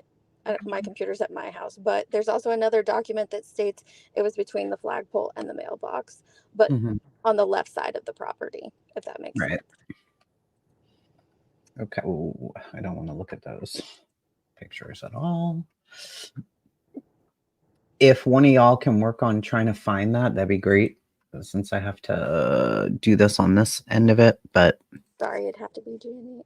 Jenny, can you try and find the crime scene photo of where he was in the snow? Thank you, ma'am. All right. Yes, ma'am, I can. Thank you so much. All right. Then, this is her phone data. Text messages and call detail record from Miss McCabe and Mr. O'Keefe conclusively established the following timeline. 12:14. He asks her where to. 12:14. She calls him and they discuss directions to the residence. 12:18. He calls her back. 12:27. She texts him here, ? 12:29. He answers a call from her. So at 12:29, he's still alive. We know that much, right? 12:31, she texts him, pull behind me. 12:40, she asks, hello? 12:42, where are you? 12:45, hello. At 12:45, she also sees the SUV drive away. Now I ask, he answered a call at 12:29. So 12:29. 16 minutes later, she observes the SUV drive away from the home. What happened? How is he now in the snow on the lawn dying? How? I don't know. I don't know. I don't either. Now, more things that were all deleted from her phone. 12:46, 12:47, 12:50. She's calling him still. She's still calling him. I don't know. It's freezing outside. Snow's starting to fall. You already see the SUV leave. But if you've seen the SUV there, maybe you go out and you look around like, is he peeing outside? Is he at the wrong door? Like, where did he just go? Because he was definitely coming because he had the directions and I already talked to him. So where is he? But she didn't. And then she deleted these calls. Okay. Here are her records. These are her health steps. Health steps are a huge issue. Yeah. They're a huge, huge issue. Because And again, I just want to remind everyone this does not point towards saying Jennifer is involved in anything at all. It's just that we have this data to look at. So no one's pointing a finger at her or saying anything to that sort. It's just we have this data to be able to observe and break down. Yeah, I just want to make sure real quick. I just got an Amber Alert in Georgia that I put in the chat. Thank you for putting that up. I just want to make sure anybody in the area has seen it. Got it. Let me just see you. if I can grab it. It just went off all over our house. I was like, ah. Oh, Hills, you bring up a good point. She said that they could see the mulch under even 2. Do you mean 2 inches of snow? Or because it wasn't 2 feet, it was 2 inches. But why wouldn't they be able to see the mulch under 2 inches of snow? Have you seen the? I we need to find those crime scene photos where you can kind of see. Not he's not there in them, but you can still see what it looks like. Yeah, you can. You can see the 2 bushes inches and is all that. nothing. Yeah. 2 inches in Boston's a dusting. It's Mhm. literally nothing. Yeah. He's a big dude. You're not going to miss him at that point. I But have the one you might that's go 6 ahead. photos together, but you can't really see it very well. Can It's like oh, 6 no, yeah. photos, but you can't see like direction or anything on those. But I'm still looking at it. Okay. So this is her steps, right? And it says 148 steps at 12:35. So we know she's in the house. She's texting John, right? We already know from these here. 12:31 to 12:40. She's texting him. She's talking. Whatever. She's inside the house. 148 steps. Within 10 minutes. 9 minutes and 38 seconds. 16 steps in the next 1.71. 3 steps here in the next 0.09. It's 9 seconds. So this is showing her health data steps, right? Then this is showing the distance, correct? Deets? Health, because we have health steps on the Apple phone and health distance Correct. on this phone. And So it's in meters. these are in meters. Okay. So between 12:25, 4 seconds, 3 meters, 105 meters, 2.13 meters, 3.54 meters, and 11.32. This is from 12:25 to 12:43. So that's a lot of walking around, right? I mean, she's not staying still. She's not sitting on the couch texting him. She's walking. It's a 3-floor house. So Tracy, Oh, I I have forgot. screenshots from Microdots. sure, can you send them that to my messenger? sure. Oh, I meant to type it in the chat and I typed it in the back chat. Also, I'd like to remind that the 2 inches of snow was when he was found in the morning. Yes. Ryan Nagel testifies that when he left, there was only a light coating of Correct. snow on the ground. And when Matt McCabe and Jennifer McCabe leave at 1:47, they also testify that there's only a light coating of snow on the ground. Yes, let's please keep that in mind, that it was just a dusting all At this this point, time. yeah. And when he was found at first, yes, the snow was kicking up, but there were only 2 inches on the ground the next morning. That morning when he was found. Right at midnight, just a coating, just a light coating. Let me And I down. say coating because that's Ryan's exact words, not mine. Right. Let me get these pictures. Tracy does have a note of how much snowfall there was. We By do. is it like every 15 minutes or 30 minutes or something like that? So you can kind of see like what was I going through put the that night. in I think it's in Discord. Yes. Okay. Right? I don't know where Or that did is. you send it? You put it there. I definitely put it in Discord. I know that. Because I was Yeah, I'll surprised find it. that it was just that little bit, right? All right. So this is Microdots, and I really like this creator a lot. They are great. They put together some really good videos. So good. So this is where they're estimating that's about the 12 feet. Mm-hmm. Now, that would be between a flagpole and the fire hydrant. But it's a model. It's not exact photos, but it gives you from up above a sky look at approximately 12 feet where that would be. And I'm guessing the 12 feet's right, because how are you going to talk about a crime scene and document the crime scene and it's 12 feet and you're wrong and it's like, 45 feet? I hope That's it's right. It's that's in. almost. Go It's ahead. in what? I'm sorry. Go ahead. I was just gonna say it's in 3 officers' testimonies, so I would hope it's right. It's in that's in the uh, redacted. Hang on, let me see real quick. But yeah, it's in 3 officers. That is When the almost girls, exactly when I'm measuring Google Earth, Tracy. yeah, 12 feet. That is almost exactly where it is from the curb when I look at Google right. Earth. And again, And I we're think not that's there. exactly It's different when you're there, and I know that, but this is the best we can sure. approximation I think that we can get. We absolutely do have, and if Jenny can find it, it'd be great, the exact snowfall in Canton for that day from midnight on. And it was so Karen being drunk, maybe she's like, yeah, it was like 6 inches. No, we have the measurement.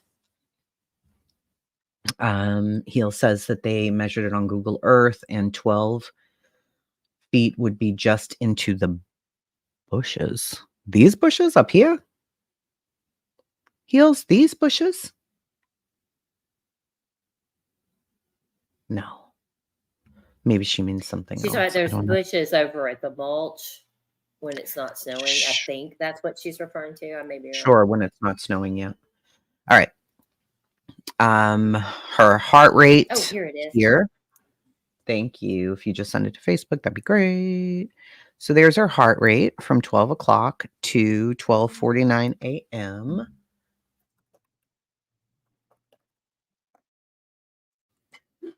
So that's her heart rate, 89.96, 83.66. Okay.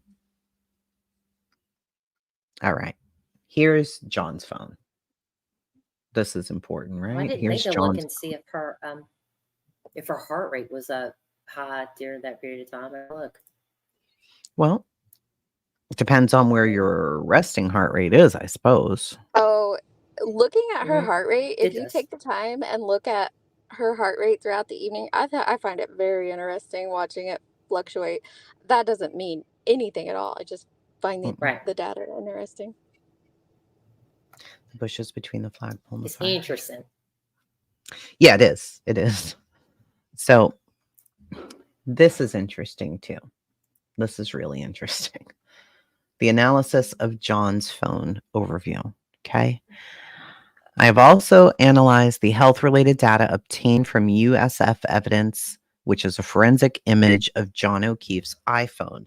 When a user enables the application to record information, the iPhone's operating system can record a broad range of activity and health-related data.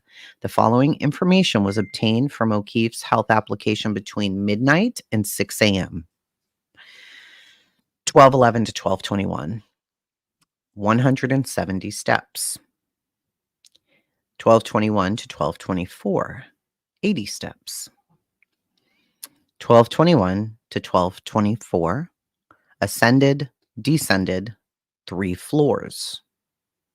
12:31 to 12:32, 36 steps, which would be 83 feet.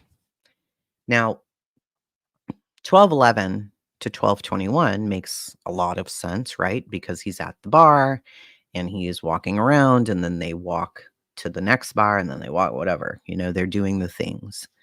Then you've got a 3-minute window there of 80 steps. If they arrive there at 12:24ish, he's ascending and descending steps. That's definitely different than walking or taking steps. In my house, we've got stairs, and I'm up and down, and my Apple Watch 100% knows the difference when I'm going up and down stairs from when I'm just walking around in the backyard. I don't know if anybody I else can has an Apple Watch, but mine's not Apple Watch, mine's Fitbit. But if I'm walking up an incline, like when we're in Gatlinburg or something like that, and you're walking up an incline, it will sometimes mistake your, I guess, altitude change for steps, like going that's upstairs. So interesting. I don't know if it does it with the Apple Watch, but I've noticed that mine does that. That is very interesting. So if your altitude changes, it might think that it's steps. That's Yeah, really but I don't know if it's interesting. altitude they used to measure it, but that's all I could think of. Like you're going up, how does Possibly. it know that you're Yeah. rising? Here you So, go. but I do know that Yeah. Here's the weather. Okay, let's see here. All right, 12:07 a.m., light snow. You have to take this precipitation and add these together, okay? Add them all up until you get to here, 6 a.m.-ish, Yeah, they were right? found at 6:04 is when he was found. And I sent you the crime scene photos where you can see the hydrant and all that. Okay. Oh, really, dude? This mouse Yeah. is going in Move the your trash. calculator. Okay. Move your calculator. This mouse is a mother. Sorry.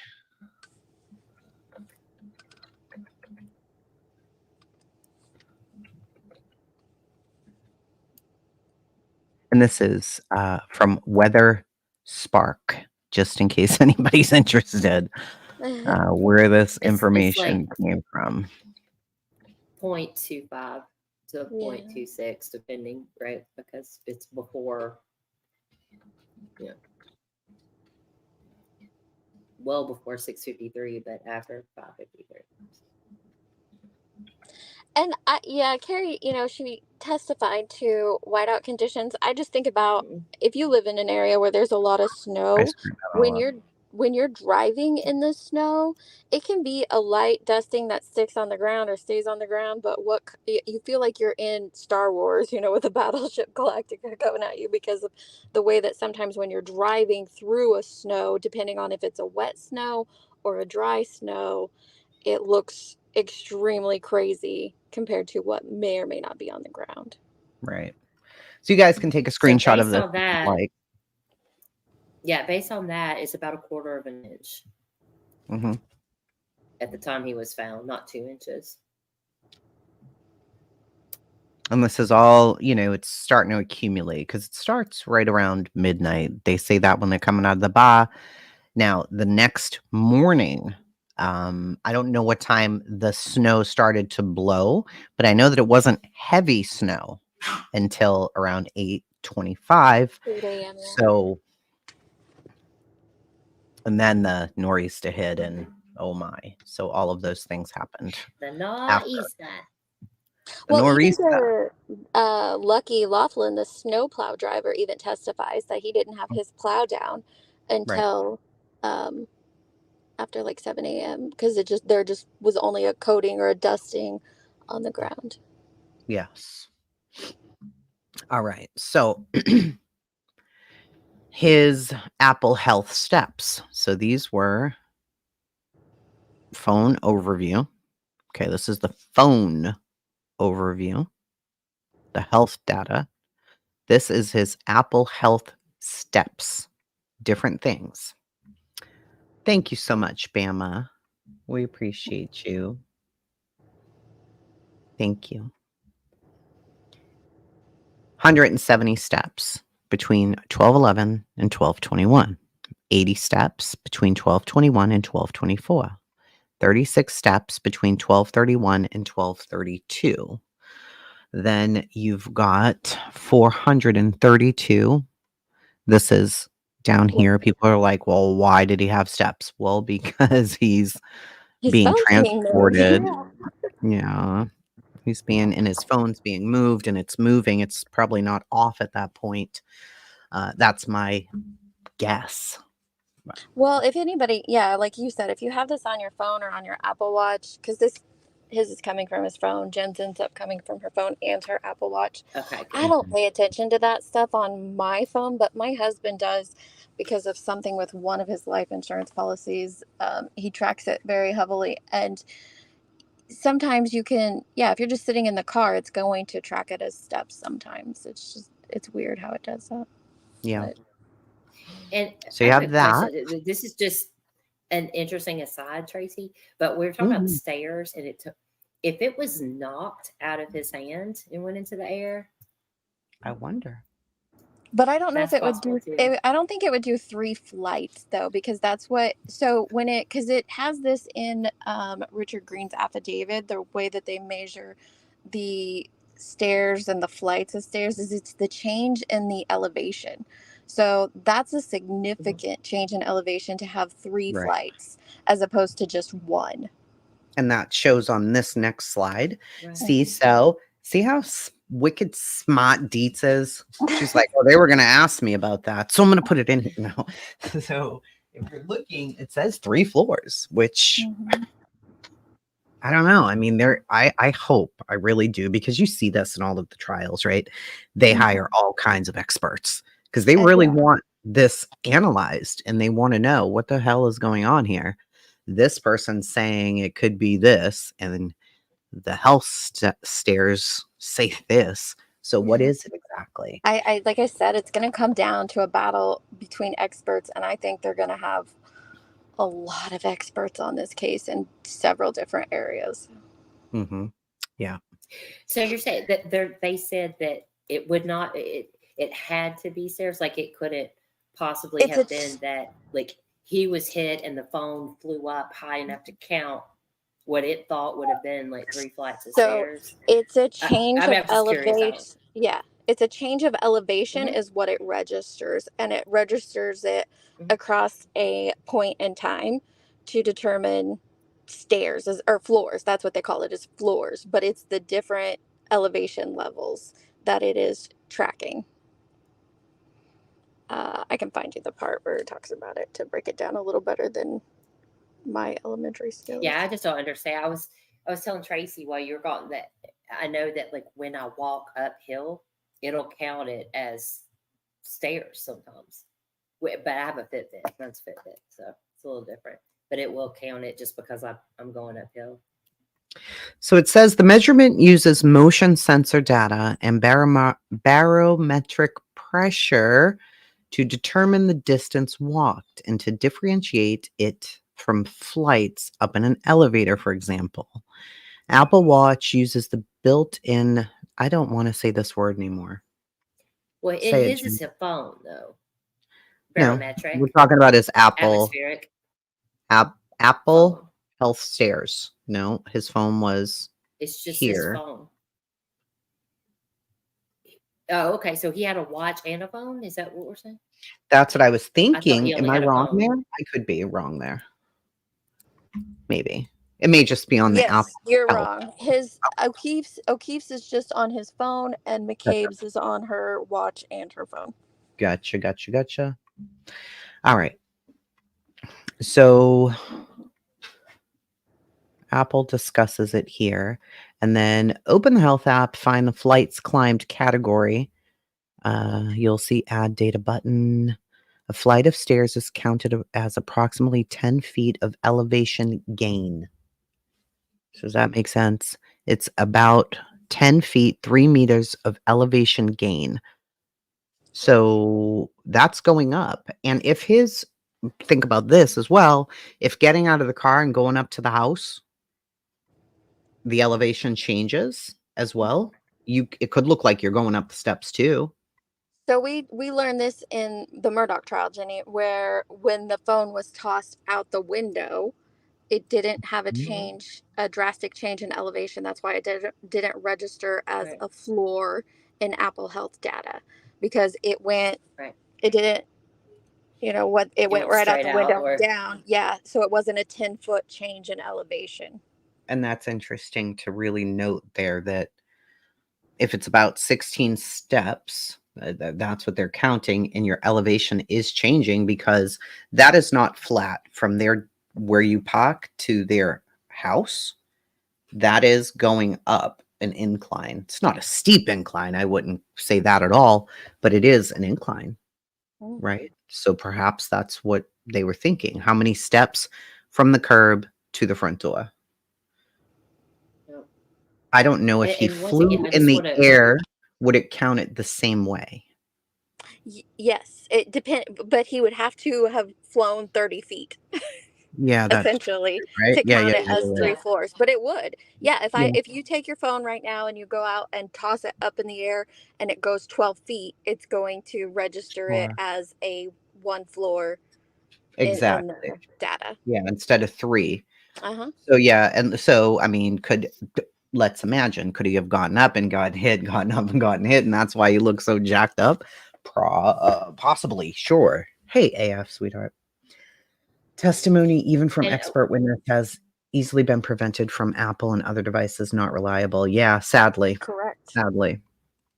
Yeah. Which sucks, I right? just want I want to bring this up again too. That the stuff Sure. that we're talking to that has been said by the prosecution or the defense or anybody's testimony is just their theories or their accounts of things. We Their don't know interpretation. for sure yet. We don't have enough information. So I just want to make sure we're just talking about what we have right now and what we can say, like, okay, well, this doesn't make sense because we do Right. know this, right? So I just want to make that clear that we're not, as far as I know, I'm not. I know Dietz isn't. I know Tracy isn't saying that we know what happened or we, Oh no, have a no. Lord, I wish I knew yeah, what happened. Man, it I would would make say, things Yeah. a lot easier. yeah. If the three of us had to sit on a jury today, using only the documents that have been presented thus far by prosecution and defense, I wouldn't know which way to go. I would think there's too much here that makes me question what the prosecution is telling me. It would really make me Yeah, have because to stop and think, I don't know that I believe this. It just using Jen McCabe's text messages to her friend would make me stop to think, wait, what? There are people who are entering the Yeah. home. He's parked out there. You've also got Ryan Nagel, who was Ryan's parked testimony, behind yeah, them that's big. for a point in time, right? So if you have Ryan parked behind her, you also have Jen McCabe texting John, and this whole murder happens within moments, and nobody sees anything. All the people who are leaving and coming don't see him dead on the ground. If there was a blizzard, I could accept that. If it was pouring down rain super hard, I could accept that. None of those things were happening. Not at that point. I, No. I, I agree with you. I think a lot of people are hung up on the 227 search, and we're getting to that. I'm Mhm. not hung up there. For me, it's the fact that Jen and Matt have both testified that they, witnessed her pull away and they did not see John on the ground. And then they leave at 147. There's 4 people that leave. And only one later on says they thought they saw a shadowy thing over in the corner, but they weren't sure. That alone, like you said, there's street lights. This isn't like a dark backwoods area, it's you could see. And so that alone would put doubt in my mind. So I don't know if I could yet. But And that's I where the also, trial's going to be so interesting because Oof, you're going I to have can't so wait for many this trial. experts come out and give us various opinions. It's going to be really And we interesting. don't know if they were all drunk. They battle only of the detail experts. her. They only detail her drinks, right? So do we know that, Right. Jen McCabe may have been sloshed? She may have been sober. She may have had one drink and she can hold a lot of drinks. We don't know, right? Well, We I Yeah, don't we think don't know tolerance. they're hanging out at the bar not drinking. But we Maybe don't I go to know. bars with my friends and I don't drink. Yeah. I mean, that's true. I mean, I'll go out just to be with my friends and to drive, Sure. right? But I don't drink Oh, that's not generally. fair. Actually, the So document dump is half and half. Absolutely half and There half. is quite a bit from the defense, but there's quite a bit from the prosecution as well. For Quite a bit. sure. And I They- find when their they're stuff answering very these interesting. motions, Mhm. Yeah. And the The prosecution has prosecution. some good stuff in there. I All right. also Let's would like to hear from Richie, who was driving the truck that Yeah. Ryan was in. Yeah, I hope And that we hear that. Ryan's girlfriend was in the truck too. So I would Mhm. like to hear from the other two as well. See if I it wouldn't have matches. seen him perfectly. If it was me, I definitely would have not seen him because I really don't notice much of anything. My husband would have noticed him in 2 seconds. There's no way Scott would not have seen this man. But me, Same. I just don't look for I'm just like, yeah, whatever. If I'm going to my truck, I'm going to my truck. That's the only thing that I'm seeing in my mind. But we still got a ways to go here. So, all right. ATF agent Brian Higgins leaves 34 Fairview, goes to the Canton PD to complete administrative paperwork at 1:30 a.m.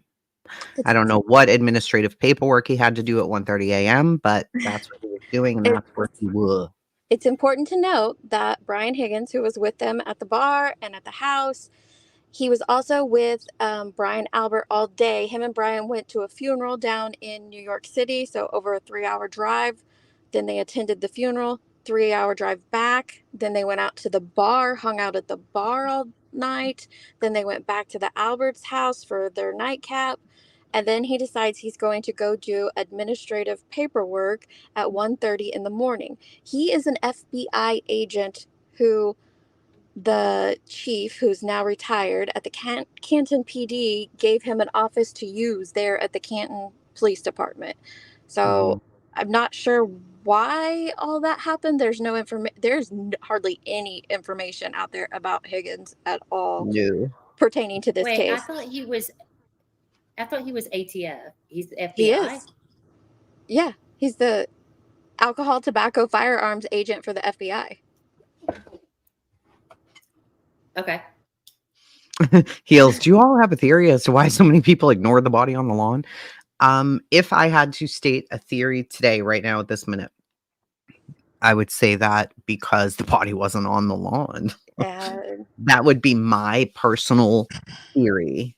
The body was not on the lawn. That's why they didn't ignore it. That would be my theory as well, for a couple reasons. One being the phone was still on and perfectly working, and if his phone was underneath of him for almost 6 hours, you guys know what your iPhones do in extreme heat and extreme cold. There was It no wouldn't still be frostbite on him. He was, still alive after 6 hours in the freezing cold. So, I would guess they didn't see him because it wasn't there, but I don't know what that means. Think about that. It was 18 degrees. Snow is starting to fall. He isn't wearing a coat. He's wearing a sweatshirt and a shirt. He's allegedly laying in the cold with his phone under his body for 6 hours. The phone stays on the whole time, allegedly. He's not got frostbite as far as we know to any of the extremities. I don't know that that body was on that lawn because it's now 1:47 a.m. He's been laying out there probably an hour. Jennifer, Matt, Julie, and Sarah all leave in the McCabe's vehicle. So they all leave at that time as well, which to me is interesting. None of them see anybody either. That's also interesting because an hour prior, Julie wanted her brother to take her home. And then she's like, well, no, I'm going to go ahead and stay here and stay the night. Then a little over an hour later, she ends up going home. But right. She left again, which makes no sense. I said that earlier. Yeah. Why did she call her brother? Because then he gets there and she's like, no, I'm going to stay over. And then an hour later, she leaves. I'm like, what is happening? Yeah. But and so there was a statement made that all of the guests left the home at 1 a.m. Is that inaccurate or?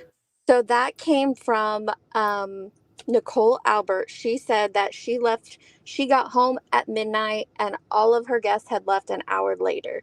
But we know that's not true based on phone data and information. And it could have just been I left the bar at this time. We got home at midnight and everybody was gone within an hour. We stayed about an hour. Yeah. And it was really, an hour and 47 minutes. Which is also aggravating. There is a dead police officer. Okay. Can we try to be a little bit more fucking accurate here? Because it was almost 2 hours, not an hour. But either way, it says, and they're looking at the data. So they know, okay, her accuracy improves significantly and indicates leaving Fairview at 1:47 and 17. So they know that that's when they left. It wasn't at 1. I'm sorry. Can we please delete that comment about calling? Because we have no idea what happened to him. And I think that that's ridiculous to put in the chat. I don't even none of us here are making any claims whatsoever because all we know at this point is that he left at 12:15. So there's no point in us making any other observations. Is it Heel's comment or who? Yeah. I'm just saying, like, there's no point in us making any other observation than the Oh, fact I that see. I what we gotcha. know is he left at 12:15. That's all we know. I see. So Heels is saying, okay, if all this happened, then Colin also did this. Sure, that's a theory that's out there, right? But we don't know what, if, when Colin did anything. I don't We're think it's using, and I fair. want to be super clear on what the three of us are doing. And this is what we do in the Discord, and this is what we talk about. This is by the documents. Sure, we've watched the court as well very, very closely, but we're not just. I understand, Heels, what you're saying. That's the defense's theory that Colin could have come and done something because of an incident that they had a long time back or a year prior. But we don't know, right? We don't know. It could have been Matt McCabe. It could have been the dog. It could have been Brian. It could have been Karen. We don't know. And I know you're that, like, I get that you're probably sarcastic, like, because it's their claim, but that is a young man who he's like just a couple years younger than my kids. There's no sense in putting something on him that's not fair to put on him without any proof whatsoever. So it is very frustrating that the defense is doing that as well. Yeah. I understand that they have to investigate and get to the bottom of the evidence and, do what they need to do to help their client. However, I don't They've think it come up should with a come at the whole expense of a alternative young theory. man's. Yeah. Yeah, which is surprising because the defense has nothing to prove. Mm-mm. It's on the state. The So- burden's on the state to do all of this, but the Right. defense hopped up with, no, no, no, no, no. Not only did she not do this, but we think we know what happened. Yeah. And they've come up with a whole case, which is like, whoa, It's a- wait a minute here. It's different. Right. That's why I thought it was important to make that point earlier. And I know not everybody was here earlier when we first discussed that in the timeline when he left. That there are people who believe that he had something to do with it only based on the fact that they waited a year to say that he was there. And that Right, seems that is suspicious to some suspicious. people. That does not mean that he did anything. It doesn't mean that anybody needs to claim that or anything else. But we noted It could also mean he did. documents. Right. Mhm. And I get It what could Heels is go saying. either way. Replace his name with anybody, and it still doesn't sound right. To me, it sounds more right than not right that police cover for police because that's what police do. But then people will say, well, but wait a minute. John is an officer. John is an officer. I understand that, but John's also no longer with us. And you're not going to let your brother, meaning brother in the brotherhood, take a fall for an accident. And what if it was just an accident? What if they were just too drunk and doing what men do and they got in an argument and somebody got hit a little too hard? Sometimes that can happen. You got hit too damn hard. And who knows? And That's why you can't wait for the trial. possibility- But it's also a possibility that she was drunk. She had some kind of force. She hit him. Maybe he fell down, and she accidentally backed into him. Doesn't know it. It's possible. I don't. I don't struggle know. with that. It's hard for me to take that one, Me too. right? Well, It is sure is possible, of course. Yeah.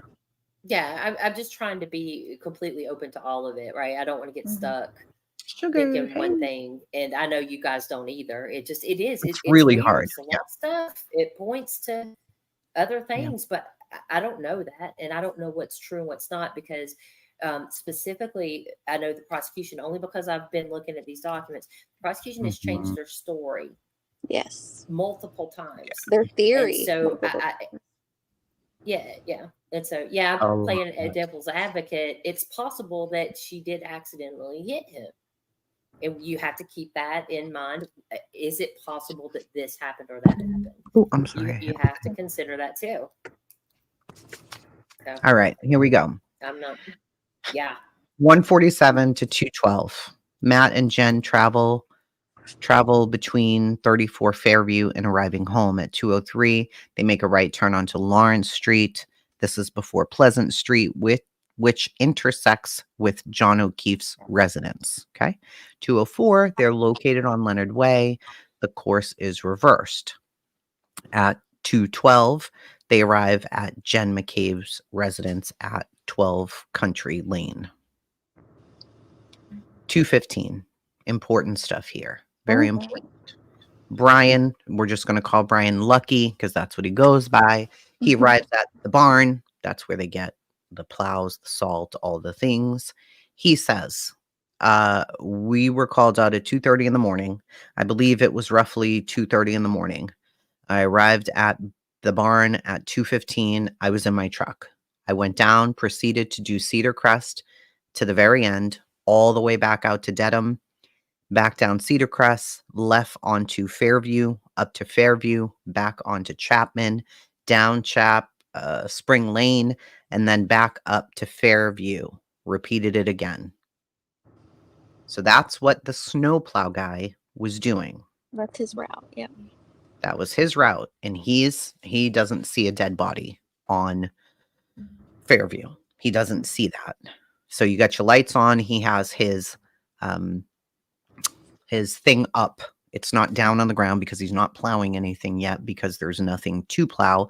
So you go, you put the salt out, any of that, and you just start doing your route so that you know where you're going to be going, what you're going to be doing. The salt's already there, getting ready for the snow. And that's a totally normal thing. They'll just salt the roads first. All right, 223 to 226 on Jen McCabe's phone data. I also performed a timeline validation of the 22740 search by confirming that the device was in use at time of the search. The following artifacts support that the user was interacting with the phone during this period. The iPhone was unlocked between 2:23:31 and 2:31:07. Text messages were sent 2:25:11 and 2:25:56. 2 screenshots were deleted at 2:26:37. The search for how long to die in the cold was entered at 2:27:40. So what Richard Green is doing here, he's laying out for you, and if when he does testify in the trial, and I hope that the prosecution has a much better expert by that time as well, and we'll get both interpretations. But he's laying out for you that yes, she was using her phone, she was doing these things prior. All of this data matches up with this, and then this search happened. And I know that this search is a big deal for quite a few people. Huge for me. Huge for me. And it stopped me in my tracks. Like, It's wait, very suspicious to be Googling or searching. I don't know if actually I do know it was on Safari. It's very suspicious to search that. It's crazy to that me. evening. It's crazy to me Yeah. that this was searched for. Period. End. Stop. Hard stop. Pause. What did you just search? Why did you search that? Why did you search that? That I didn't know what to do when I read that. I'm like, wait a minute here, ma'am. Why would you search for that at 2:27 a.m.? I don't understand it. And I haven't heard any good reasons. And the reason for all of it later is so absurd that I just don't even know what to say about it, but we'll get there eventually. Yeah, crazy. We don't know what these 2 screenshots that she deleted were. It's never No. stated. The screenshot of Brian Albert's information, I don't know if that's on a slide I gave you yet or one I'm still working on. After they find John, she takes a screenshot of Brian Albert's contact information. It is later deleted that evening. So that's not these 2 screenshots. We don't know what these are at this point in time. Well, to me, right? Nunya says, did they say if this was an old tab open in her phone and was not during that time, like an old tab got open in Safari? Yes, they are saying that. So if right this minute, open a tab up, don't search for anything. Just open the tab up, right? On your phone. And then 6 hours later, type something into that tab. What are you even talking about? I leave my searches up all the time. I search something on Google Safari, right? This Google Chrome. And then what? It doesn't work that way. Yeah, that's what the prosecution's saying. Nothing works that way. Until I enter the words and hit search, that's when it's logged. You can see when a browser window was opened. Absolutely. I opened my browser just like they can see on the screen. The iPhone was unlocked. Text messages were sent. You can see when somebody clicks on a browser. You can also see when they type something in and hit search. It So doesn't say browser opened at 2:27. How long to die in the cold at 6:30. Mhm. No. So what the prosecution is saying, and I don't know if they're getting it confused or if we're all being explained to improperly, but what happens Right. is picture Safari on your phone and you've got all these I'm gonna tabs. sorry, pause. I'm going Mhm. to take the dogs out there if you and Jenny want to talk about this Okay. part, because I know Yeah. Jenny's like a computer geek too, and she You probably got wants it. to talk about this. So I'm gonna give it like 10 minutes. I'll be right back. So she searches for how long to die in cold. And then she clicks, that little plus sign next to that brings all your tabs up. She closes out the search for how long to die in the cold. And then immediately what comes up is the basketball sports website. And that is marked in nanoseconds after this search because it's not that it's a new search, it's just that screen then that tab then comes up into the information.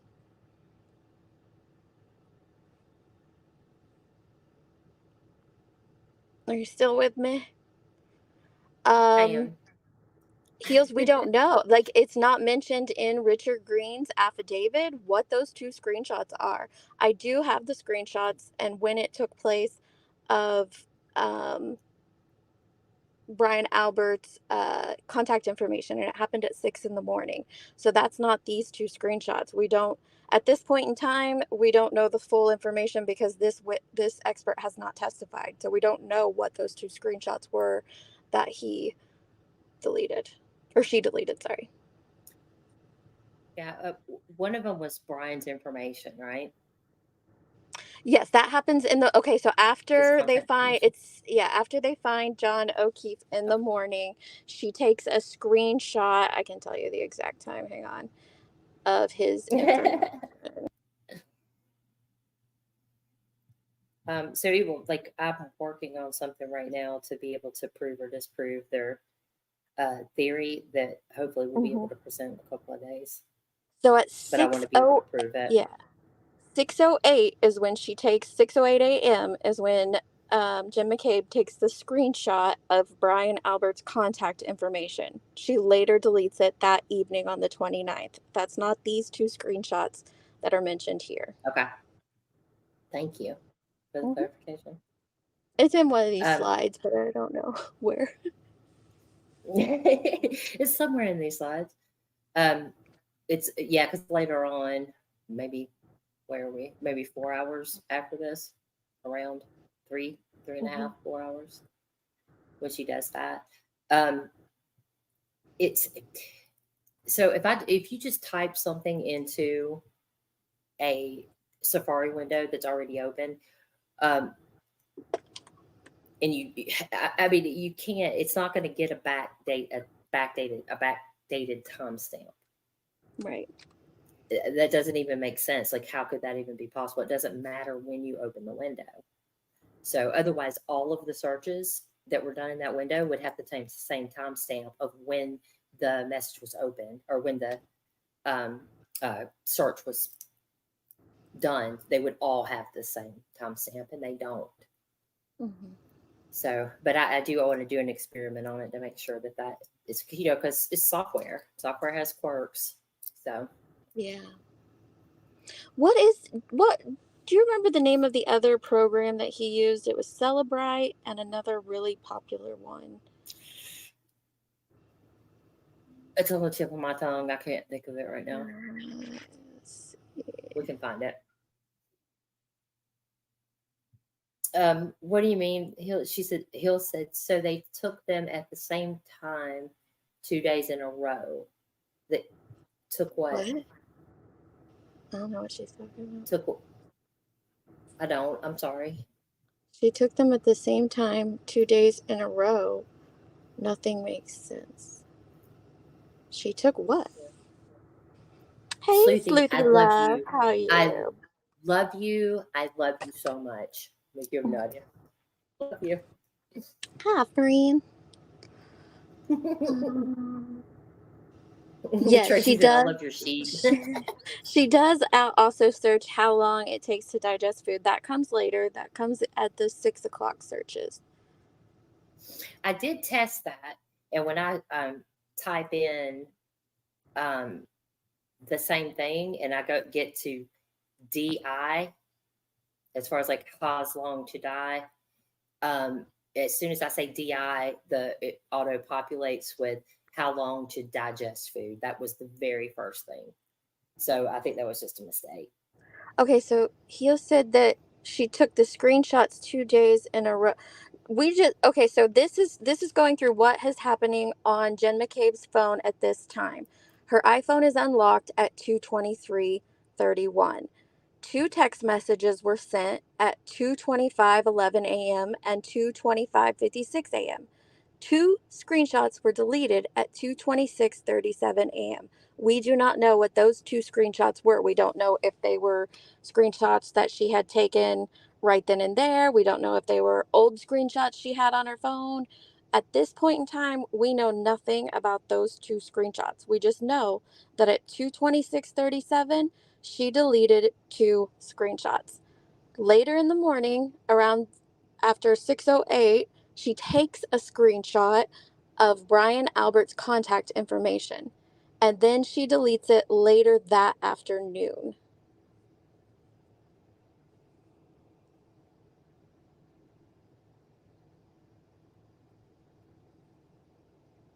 Okay. I don't understand the 2 days. Yeah, I don't know why Do we they're saying have 2 records from a days. different day? Yeah. Okay. These are all the same day. It's all the 29th.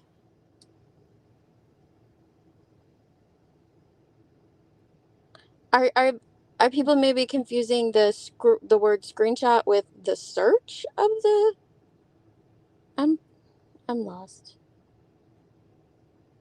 Hill said you're like right. That's the screenshot she's referring to. This says they were deleted at 2:26:37 a.m. on the 29th. Yeah. Well, she says that's the one she was referring to, but she was mentioning that it's Brian Albert's earlier she had mentioned it was Brian's contact info, but we know that wasn't taken till later. That was about a few hours later. Okay. Mm-hmm.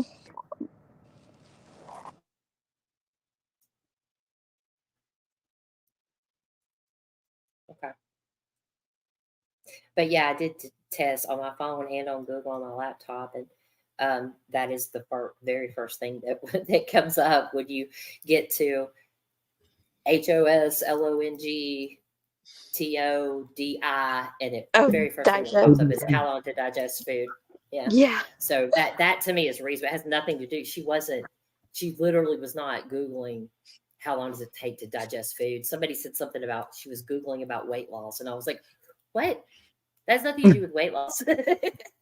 What? All right. But it How many really times is do a we mistake. do that? We click on something like the first thing that pops up, and we're like, "Oh crap, that's not what I was trying to say." Okay. Which one of y'all want to go over this one? That's what I've been trying to say, Sleuthy. I don't know where the confusion's coming in, but here we are. So 2:30 to 3:30 a.m. Brian Laughlin, who is Lucky, sees a Ford Edge parked in front of 34 Fairview. A Ford Edge, which we have not heard about yet. We don't know who owns one at this point. Sergeant Buknick, is that how you say his name? Buknick. Buknick. Do you remember any obstructions that you had to call into the police for that was obstructing the removal of the snow for you that day? Lucky says, There was a vehicle there around 2:30, 3 o'clock in the morning in front of 34 Fairview. The sergeant says, there was a vehicle? Lucky says, correct. The sergeant says, okay, do you recall what kind of vehicle it was? Lucky says, Ford Edge. The sergeant says, Ford Edge? And Lucky says, yes. Then Brian says, I mean, it was there for a significant period of time. It was there for at least an hour into the storm. It wasn't enough that it required. It wasn't enough that it required me to have it removed. There wasn't a lot of snow on the ground at that time, and I could just go around it. So here you even have Lucky saying, at 2, 3 in the morning, there was, or 2:30, 3 o'clock in the morning, there wasn't a lot of snow in the ground. Like he didn't even need to have the car removed so he could plow. And then the sergeant says, and as you plow, which direction is your blade facing? And you're removing the snow as you come down the street. Well, I can't see the rest of it. So Well, it just, I'll leave it there. Sorry. important to that Yeah, part was of the it pertinent? We mean, if we can read that if we wanted to. Yeah. We do have it thanks to Sleuthy. We're gonna fangirl over her because she's the best ever. Yes. Man, this is So crazy. the Ford Edge seems and feels like it's a really big deal because we hadn't heard of this anywhere else. And it's prior. at 2:30, 3 o'clock in the morning. It's prior to this, we hadn't heard of it. So it feels like a big deal. It's possible that multiple people have told the police and the DA that they were there in their Ford Edge at that time. It's new to us. So Sometimes I hate. What are you, ma'am? What even is that? Okay. Did you Google the wrong thing? I don't know what I hit. Okay. Let's just go down here to, all right. Snowplow driver Brian Lauren Lucky, we're just going to call him Lucky, who's responsible for plowing the roadway immediately in front of the Albert residence on January 29, 2022. During the course of that February 15, 2022 interview, Lucky definitively stated, inter alia, that there was no body on the front lawn when he drove past the Albert residence at approximately 2:30 a.m.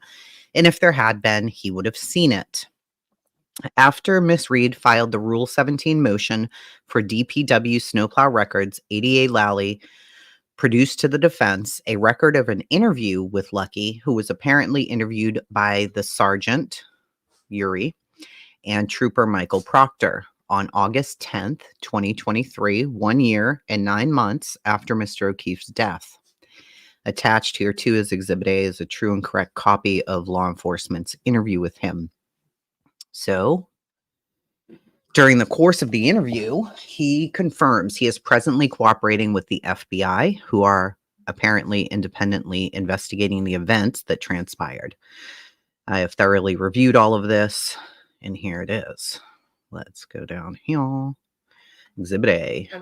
Real quick before you go forward, just because words mean things, inter alia means among other things. So if that helps in the reading of that, that's all that means. There you go.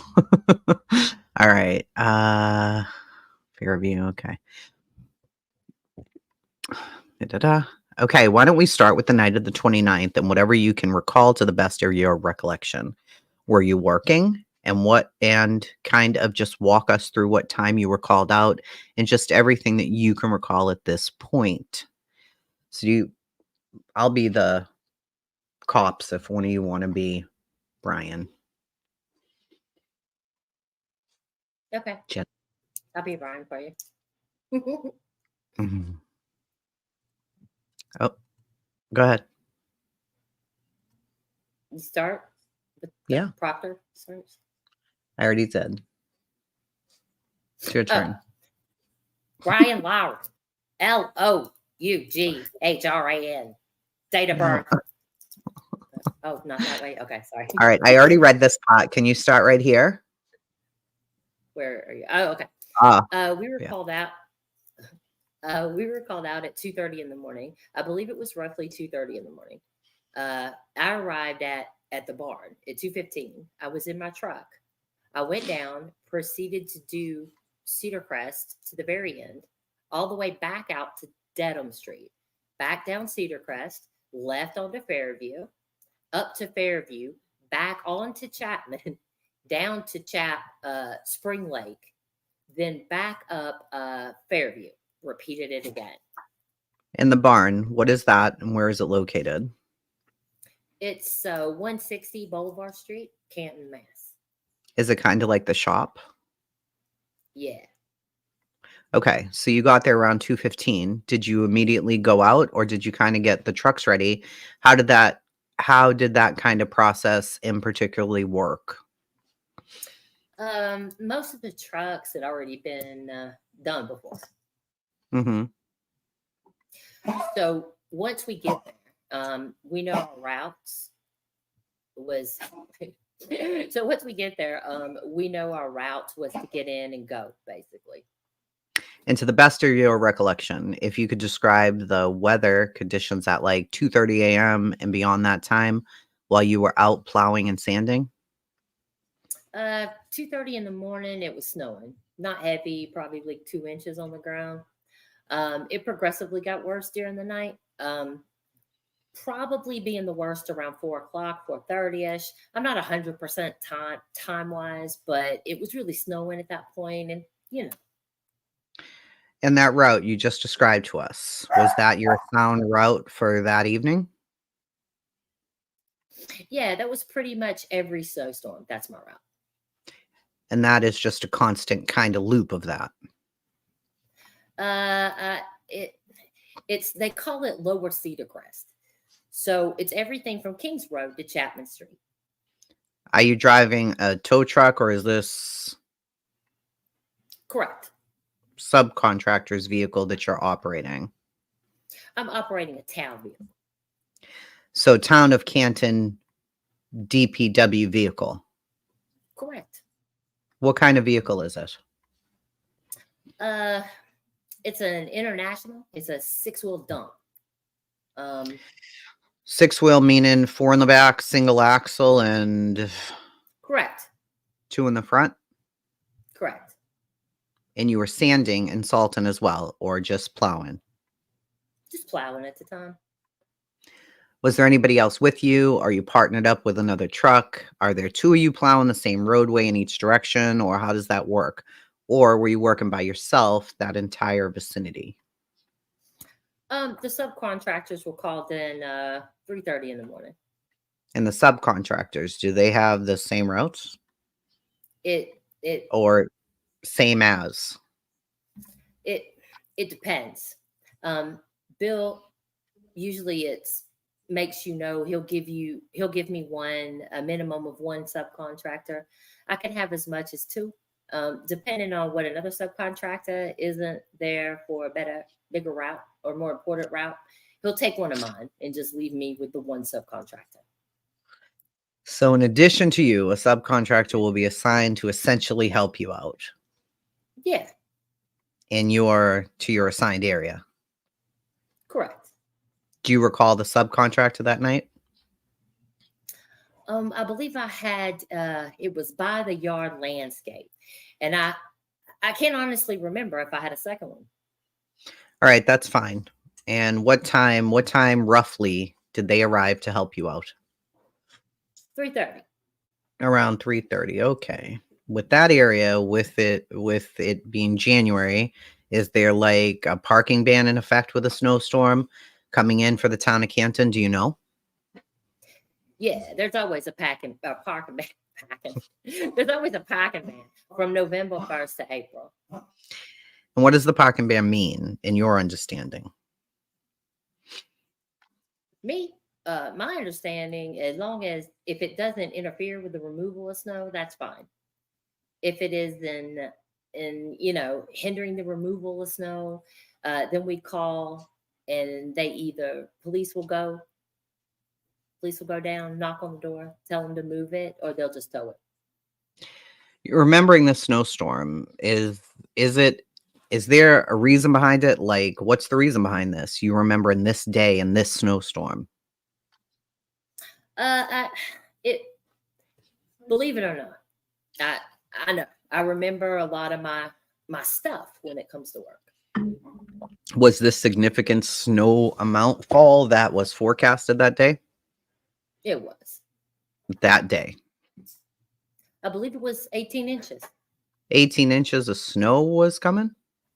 Yep. Do you remember any obstructions that you had to call in to the police for that was obstructing the removal of snow for you that day? There was a vehicle there around 2:30, 3 o'clock in the morning in front of 34 Fairview. There was a vehicle? Correct. Do you recall what kind of vehicle it was? Ford Edge. Ford Edge. Yeah. And where along the property do you remember it to be parked? It was parked looking at the front door. It was to the left of the front door. So it was on the street. Correct. It was on the street. Which way was it facing? Towards Cedar Crest or towards Chapman? Chapman. So it's parked towards Chapman on Cedar Crest. Excuse me, on Fairview, and it's to the left of the front door. Correct. Or to the left of the driveway? It was to the left of the driveway. The door was to the left of the driveway too. Okay. How many spots up from the mailbox driveway would you remember it being parked that day or night?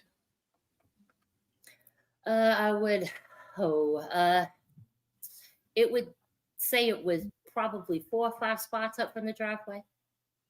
Okay. Was there anybody in the vehicle? Not that I recognized. And Was the vehicle running? no, Did you notice footprints in the snow around the vehicle before you plowed? no, Did you notice any snow footprints leading away from the vehicle towards the property, towards the driveway, towards the back of the house, towards the front of the house? Any of those? no. Would you remember if you saw that, something like that? Yeah. Did you have to call Canton PD to have that vehicle removed or knock to have them knock on the door to get the vehicle removed? Or did you just kind of on your second swipe, did you have to notify Canton PD to get the vehicle removed? No. Was the vehicle removed for any reason while you were plowing that day? Not that I'm aware of by any. Not by any of the sources, other than them driving it away. Okay. Was that the only time you saw that, the Ford Edge? Yes. So on your second pass, I mean, it was there for a significant period of time. It was there for at least an hour into the storm. It wasn't enough that it required me to have it removed. I can't with There you. wasn't a Your lot of snow on the voice. ground. You've gone through The like Boston 3 accent different is so movies. I'm funny. dying. she's the Godfather. She's fucking Robert De Niro. She's I Whitey had to Bulger. mute because I was like snort laughing. It's the I best didn't get to ever. rehearse. My accent's real. Her accent is great. I can't I do love it. not Go real. ahead. Oh, Mine it's is so not real good. at though. all. No, it's not. Okay. It wasn't enough that it required me to have it removed. There wasn't a lot of snow on the ground at the time, and I could just go around it. And as you plow, which direction is your blade facing? And you're removing the snow as you come down the street, like you describe the routes for us. You're going on Fairview. Can you tell us how you operate, maneuver, position the plow? I was always ring road to the right. Ring road to the right. Always. So, and do you go with the traffic that you normally naturally would as you plow the roadway, or do you go the opposite way and then clean it up out front in the middle? Normally, I'll follow the traffic. And if we need to push back, I'll go against the traffic. Okay.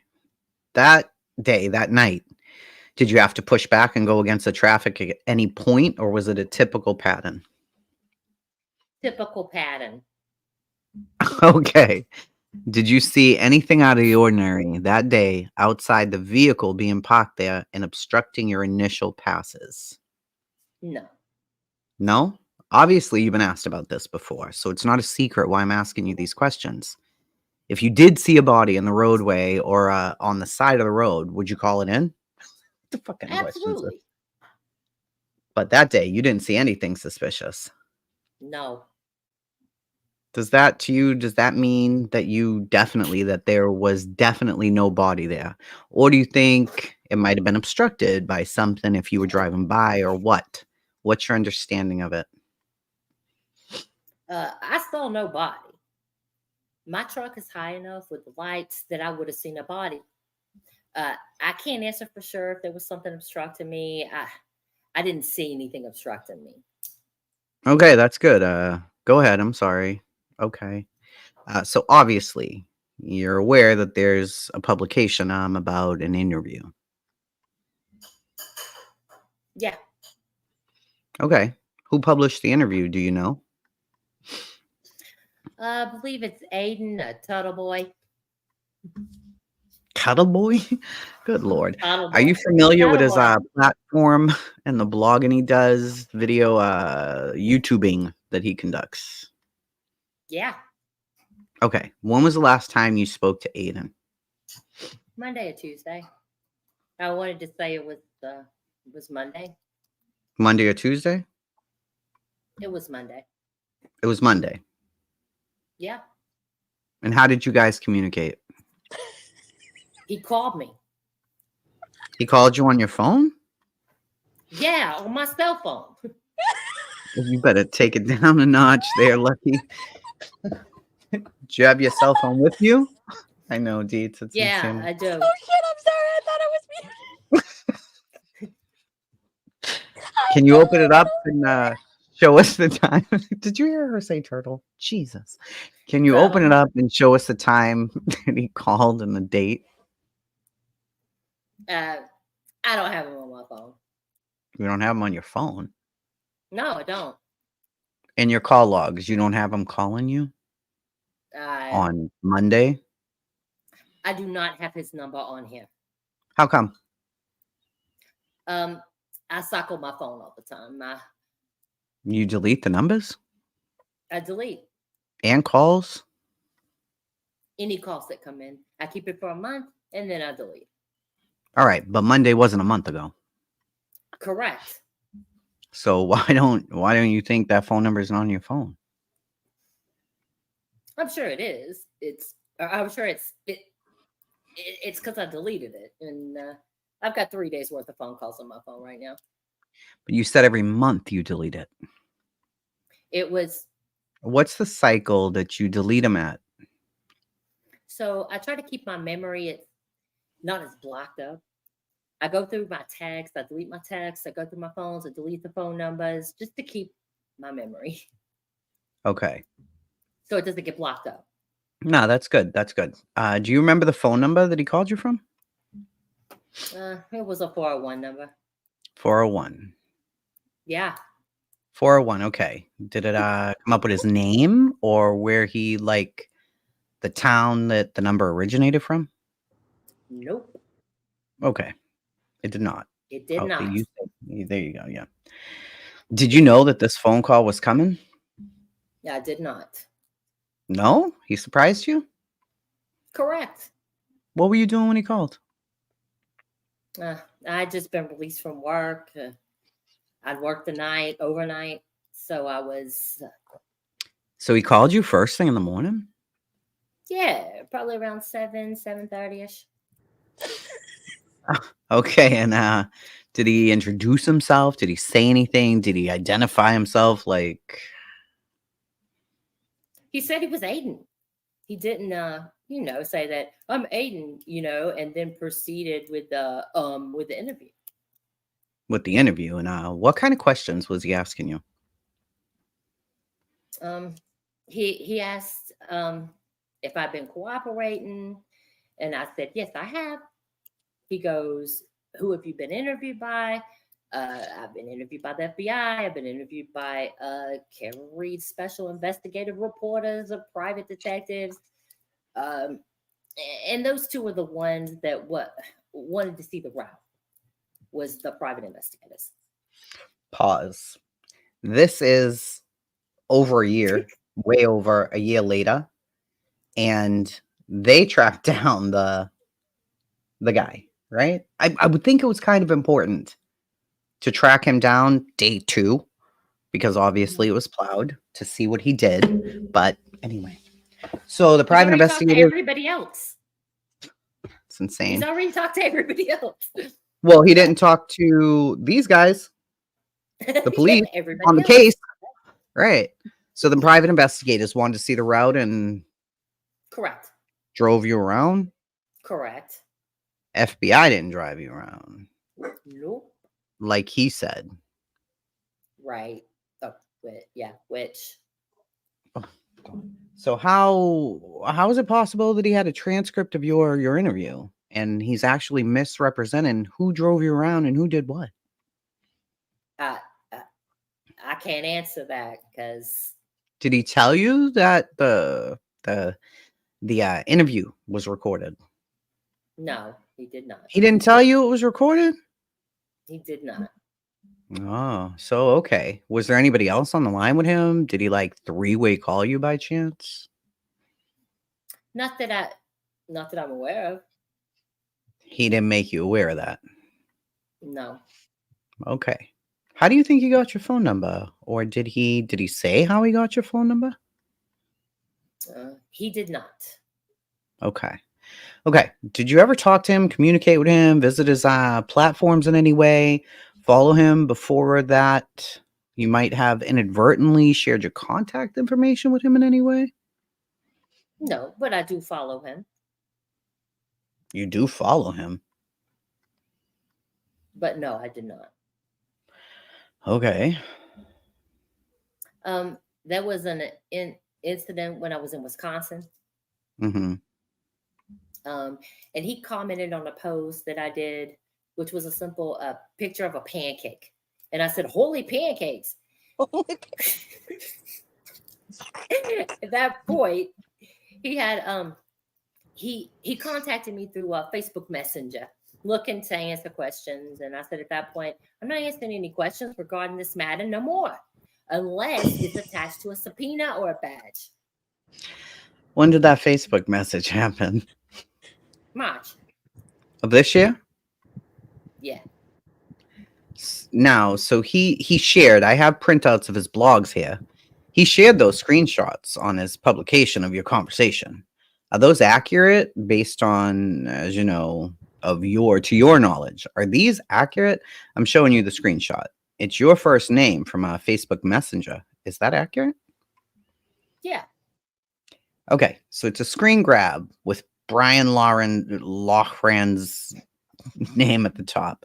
13 to the left of the emoji icon profile. Sunday, 2:22 p.m. at the top. Did he contact Aiden, aka Turtle Boy, contacts you in March via Facebook Messenger? Correct. Did you hear from him again until Monday? No. What changed your mind about talking to him and answering the questions in the meantime? I don't have to answer that. Okay. Have you had a chance to review the transcript that he published about your conversation before? My supervisor sent me a screenshot of that, and right off the bat, I noticed that he states I was in with the FBI driving the route, and that's not correct. Nor did I ever say I was with the FBI in their car going down the Fairview to show them the route. I do. Oh, okay. I said that was the private detectives I was with. So the transcript's not accurate. Correct. In that respect. Where did you meet with the FBI? The first time I met with them, it was at my residence at 69 Pond Street, Canton. Why is it address in here? The second time I met with them was to actually go through the route, and we met at 100 Dedham Street, the John F. Kennedy parking lot. Be real careful saying John F. Kennedy. Trying to get his name right. We get violent over that. Okay. Do you remember what dates these were? I don't, honestly. I know it was on a Sunday. Did they identify themselves with credentials to you? They introduced themselves as private investigators working on behalf of the defense team for Karen Reed. What about the FBI agents? The FBI agents didn't leave me their Did. cards. They all did leave me their cards. Thank you. The FBI agents did leave me their cards. They also left me with a subpoena for the grand jury, but was instructed not to appear on the date of the subpoena. Perfect. Okay. But the private investigators met with you 2 times to take you through the route. Correct. Okay. One time. 1. They met me twice. Second time to do the route. Where was the first meeting? I'm sorry, At my house. at your house. The FBI also went to your house? Correct. Okay, all right. I'm sorry. I might have missed and misunderstood. So the only time you traveled the route was with the defense team's private investigators. Correct. Okay. After Aiden called you, did you call, tell, text, communicate with anyone about the conversation? Nope. Have you heard from Turtle Boy since, either Facebook Messenger or text or phone call since Monday? Nope. And just to confirm, when he called you, he didn't advise you that you could potentially be that he's recording the conversation. Did he tell you, hey, this is being recorded? He did not tell me it was being recorded. When did you stop plowing that area? That That day? that day, it was. It could have been anywhere between mid-afternoon. Mid-afternoon? So you were plowing when like the police and paramedics responded? Yeah, the road was officially blocked at that point. Mm-hmm. I notified my supervisor that I could not go down any further than. Oh, they got this wrong. See, because clearly. Oh, well, maybe. Because Proctor says I notified my supervisor that I could not go down any further than Carriage Lane, and the sergeant says, That should be lucky. I would Yeah, think should be so, lucky. right? Yeah, they screwed that part up. He said just to keep it open until they're done. Okay, how long does the route take you for that whole loop approximately that night? What was the average time that you would cycle from being on Fairview, do the rest of the complex, and come back to Fairview? It depends.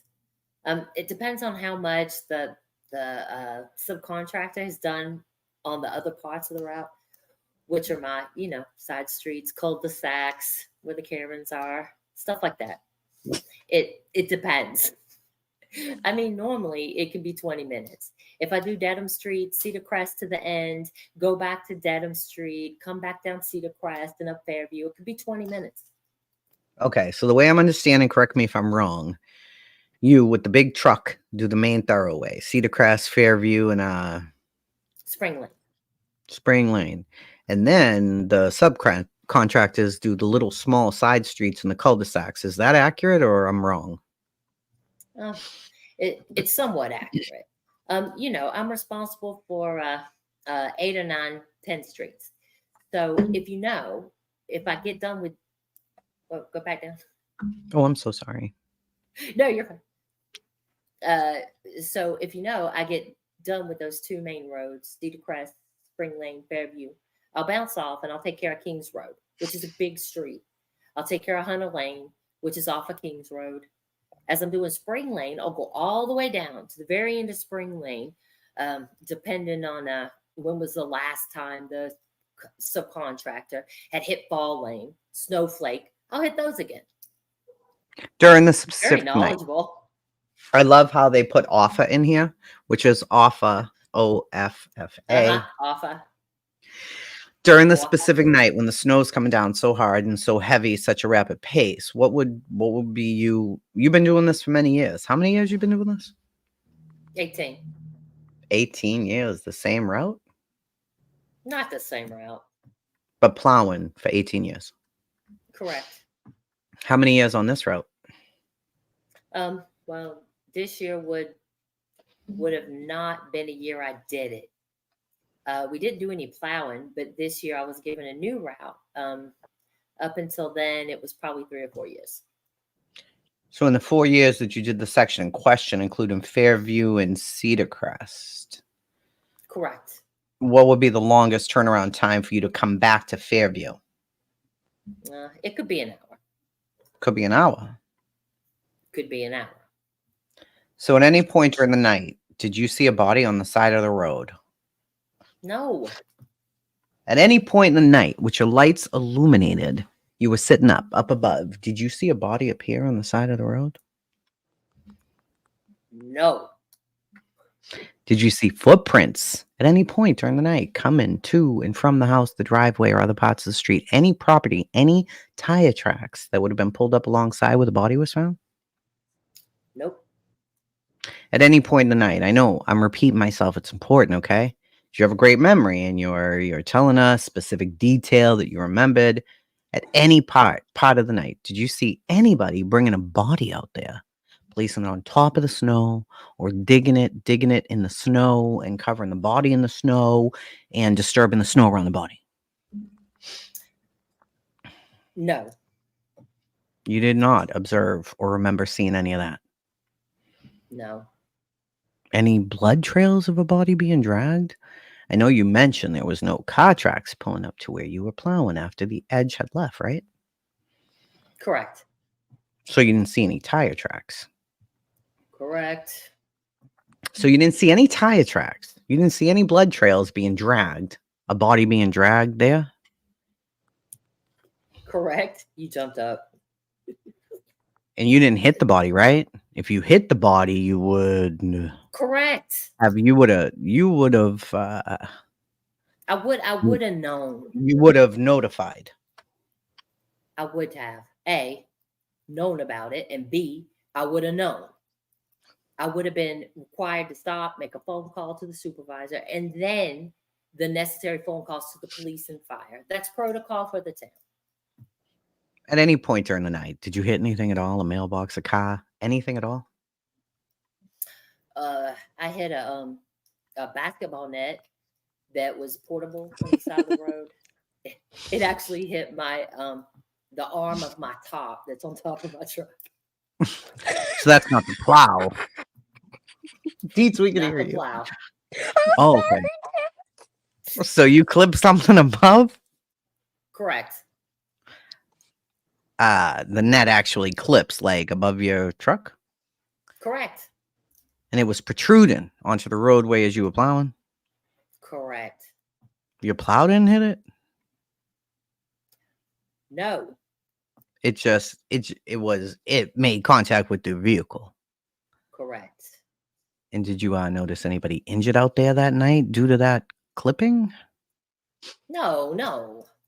Did you notify anybody? Yes. Oh, okay, you did. I notified my supervisor.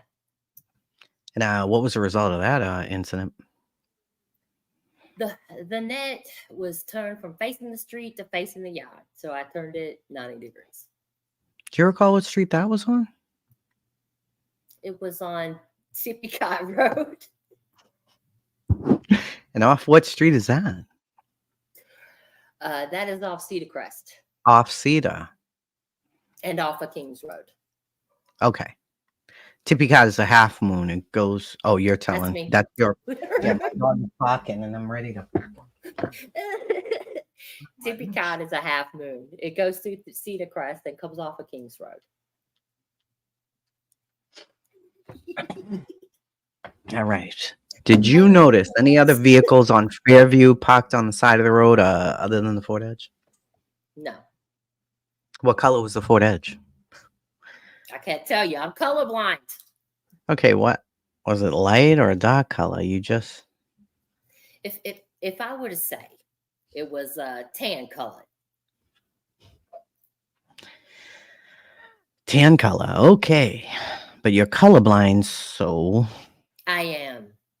all right. I appreciate you revealing that information with us. It's very forthcoming. Shows how honest you're being with us. I also shared that information with the FBI. I shared the same information with the private investigator. Okay, thank you. Anything else you think we're missing about the night in question? How well illuminated was, how heavy in your experience the snow coming down, how obstructed your view was as a result of the snow. If you could maybe share your recollection of that. The snow was heavy. It was not blinding. It was not a whiteout conditions, but it was coming down very heavy, very fast. Okay. What about the street light illumination? Any of the neighborhood lose power at any time? So there was no street lights. Are there street lights if you recall on that street? I want to say there's one that I know of, and that's at the end of the property of 34. And it's there just seems to be like a it's hard to describe it other than, to me, it looks like a little wooded area that has a concrete pole with a light on it. Okay, all right. Should we? I don't have any further questions unless the sergeant does. There's unsubstantial.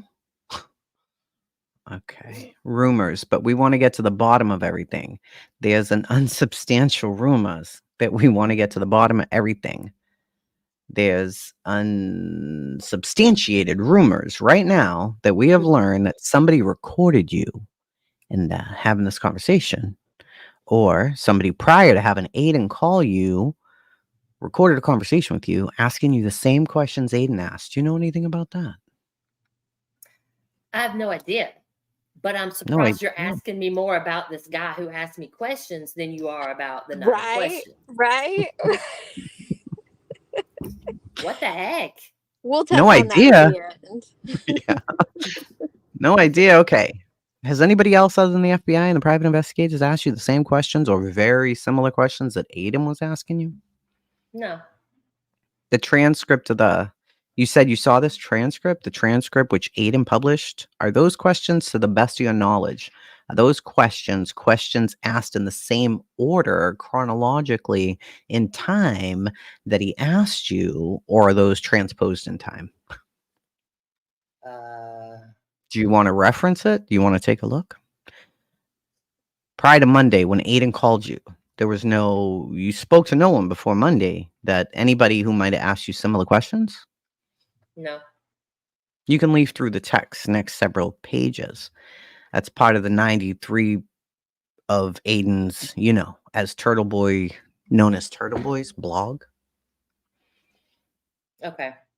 Well, these are the questions that he asked me, but I'm finding discrepancies already. Yeah. Can you point out the discrepancies? Yes. No. They said as long as the police have ordered the testimony. Did they say I couldn't speak to the police? No one has ever told me I couldn't speak to the police. I told him I'm not talking to anyone unless it's attached to a badge or a subpoena. Did the private investigators present a badge or a subpoena? No. No? They introduced themselves as private investigators for the defense team. Okay. To me, that was sufficient for me to want to go with them and to cooperate. Okay. He's asking questions regarding the memo referring to Turtle Boy and the questions asked, and we were just instructed that we could give our name out. He's got that wrong. It's completely wrong. In what respect is that wrong? We were told that we could speak. We're not to answer the questions. So if he says he asked a question, our response was to be no comment. So there's multiple discrepancies in what he's written. Asterisk, asterisk, asterisk, asterisk. And what actually happened and what you answered when he asked you those questions? Correct. Okay. Is there anything that you shared with the private investigators that you think we should know about based on your conversation with them that's important to this investigation to get into the bottom of the truth? I stated all along, for whatever reason, the only thing out of the ordinary that I saw that entire night was the Ford Edge. Okay. Stop it, you stop it. So the only thing out of the ordinary that night was the Ford Edge. You didn't even see. Even after the police arrived, you still hadn't seen the body? And you said you were already on Fairview when you saw the police at the scene? Correct. But you still didn't see the body? Correct. Did you ever see the body out there, even when the police were on the scene? No. How far away were you from where the body was found and where you were parked looking towards the scene? How far away were you? When they originally stopped, I was on Cedar Crest trying to turn left on the Fairview Mm-hmm. and was not able to. Okay, what time of day was this? Early morning. I couldn't tell you honestly what time. Was it daylight outside or was it still dark? It's still dark. Still dark, so sometime before sunrise, before dawn? Correct. Okay, but you from your vantage point, you didn't see the body? Correct. Did you ever see a vehicle on that street driving? Did you encounter any traveling vehicles on that street that morning? There were several. I mean, throughout the entire storm. So several vehicles you saw on Fairview? Correct. Did any vehicles stop at the home while you were plowing? Not to my knowledge. When I saw them, I was going in the opposite direction, so I would say no. So, just so I have it correct, you saw vehicles traveling on Fairview, but they were going the opposite direction, so you have no knowledge of them stopping in front of the Fairview 34 Fairview address. Correct. Do you recall what types of vehicles they were driving? I do not. Okay. When you stopped and were not able to take a left onto Fairview, onto Cedar Crest that morning of the 29th of September, what were the weather conditions at that point? September. Snowing very heavy. Very heavily. When would you say the snow became very heavy? I would say around 4:35. That's When you observed the Ford Edge, was it accumulating snow on top of it? Was it covered? no, it was not. It was not? It was not. If it had been maybe an inch or two at the time, if that. The last time you saw the Ford Edge there, had it accumulated any snow on top of it? No. Did you see where the Ford Edge went after it left the front of No. Fairview? No. You didn't see it in the driveway, in the neighbor's driveway, in the you didn't see any tracks where the direction where it traveled? No, I did not. All right. And was the Ford Edge one of the vehicles traveling to the best of your knowledge? No. Okay, Trooper Proctor. I'm good. All right, Mr. Lucky. Thank you so much for your time. It is now 12:25 on the dot, and we're going to conclude this interview. It's 12:30 p.m. Trooper Michael Proctor, Proctor, along with Sergeant Yuri, Bukhenik, with the Norfolk District Attorney, here in Norfolk District Attorney's Office Community Room. Present with us is Brian Loughran. Lougharan. Brian. Before walking out, remembered something, and you want to volunteer certain information to further support additional discrepancies with accounts that have been discussed and described and documented and produced on Turtle Boy's platforms. Can you further share with us this recording, what you stated to us prior concluding leaving the office here? It states in the transcripts that I was presented with GPS information from the FBI. That is utterly false. I was never given any information or documentation from the FBI other than a subpoena to the grand jury. Okay, thank you for clarifying that. You additionally said that there's other discrepancies during the interview about your practices, plowing the roadways. Can you go into detail discussing those, how you learned about those?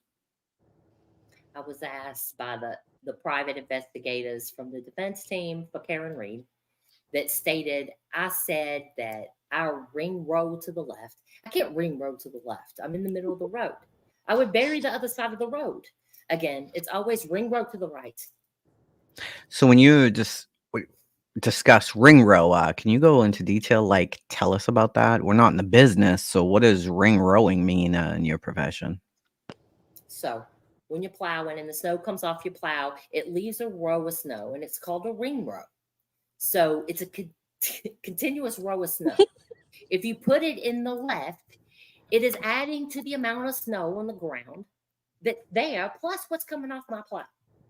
So ring rowing to the left. Which part? Which part of the blade, as you're moving forward, is further ahead? The right hand side. And the ring rowing to the right. Which part of the blade is ahead? The left side of the blade. Okay, thank you for explaining that. And you said they presented you with that was your watch, okay? His watch I must have dinged. apologize. No worries. That's fine. It's all good. So you said they presented you with a statement, you said? Can you walk us through how that whole thing transpired? Just to clarify, they being the defense team's private investigators. So what? So we originally had an interview at 69 Pond Street, which is my address, and I know will not be put out in these documents publicly. You're my first interview with the defense team's private investigators. Did they audio record that interview like we're recording it today? No. Okay, so it's just basically what they asked you, you responded. What they presented to you as a fact, you'd respond to, verifying or denying that that's accurate. Correct. And they presented you with a statement that they claimed you made. Correct. What was that statement? They stated that I started the route on Fairview with my plow ring rowing to the left-hand side. And I said, that is incorrect. I've always ring row to the right to prevent additional snow from my plow going on top of whatever snow is on the ground, making the left-hand side of the road impassable. Okay. So that's an incorrect statement? And you never did that? No. The night of January 29th? No. And at the time of the 29th, was the truck you were operating equipped with the GPS location information to track your... All town vehicles are GPS. I have been told, which is normally not something I would know, but I have been told that the GPS at the time of the snow were down. And they were down at the repeater, not at the trucks. I see. So the system had a problem. Your individual truck did not have an issue. And you learned this the night. Did you learn that the GPS had been down for a while? I learned the GPS was down about 2 weeks ago, and I had no idea GPS was down. Okay. Is there anything else you're remembering that you think would be important to share and clarify with us today? No. All right. Thank you very much. Thank you. And this concludes the follow-up questions with Mr. Lucky, and it's 12:36 p.m. I think Peace that out, bitches. deserves a round of applause in the chat for that performance. Holy cow.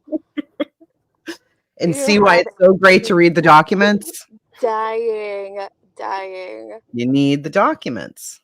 But Okay, so I want to this is how we act clarify. all the time. Just so you know, I know. I felt like we were basically live for a large period of that. I was like, oh Yeah, yeah, you just we're got to live. peek into our Discord right there of Pretty talking much. about cases. Just laugh. Oh my gosh. Such a mess.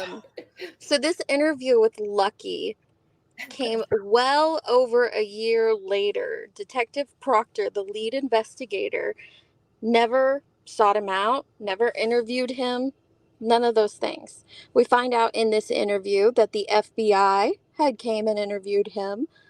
We have no confirmation of it, just Lucky stating, yes, the FBI came and interviewed me.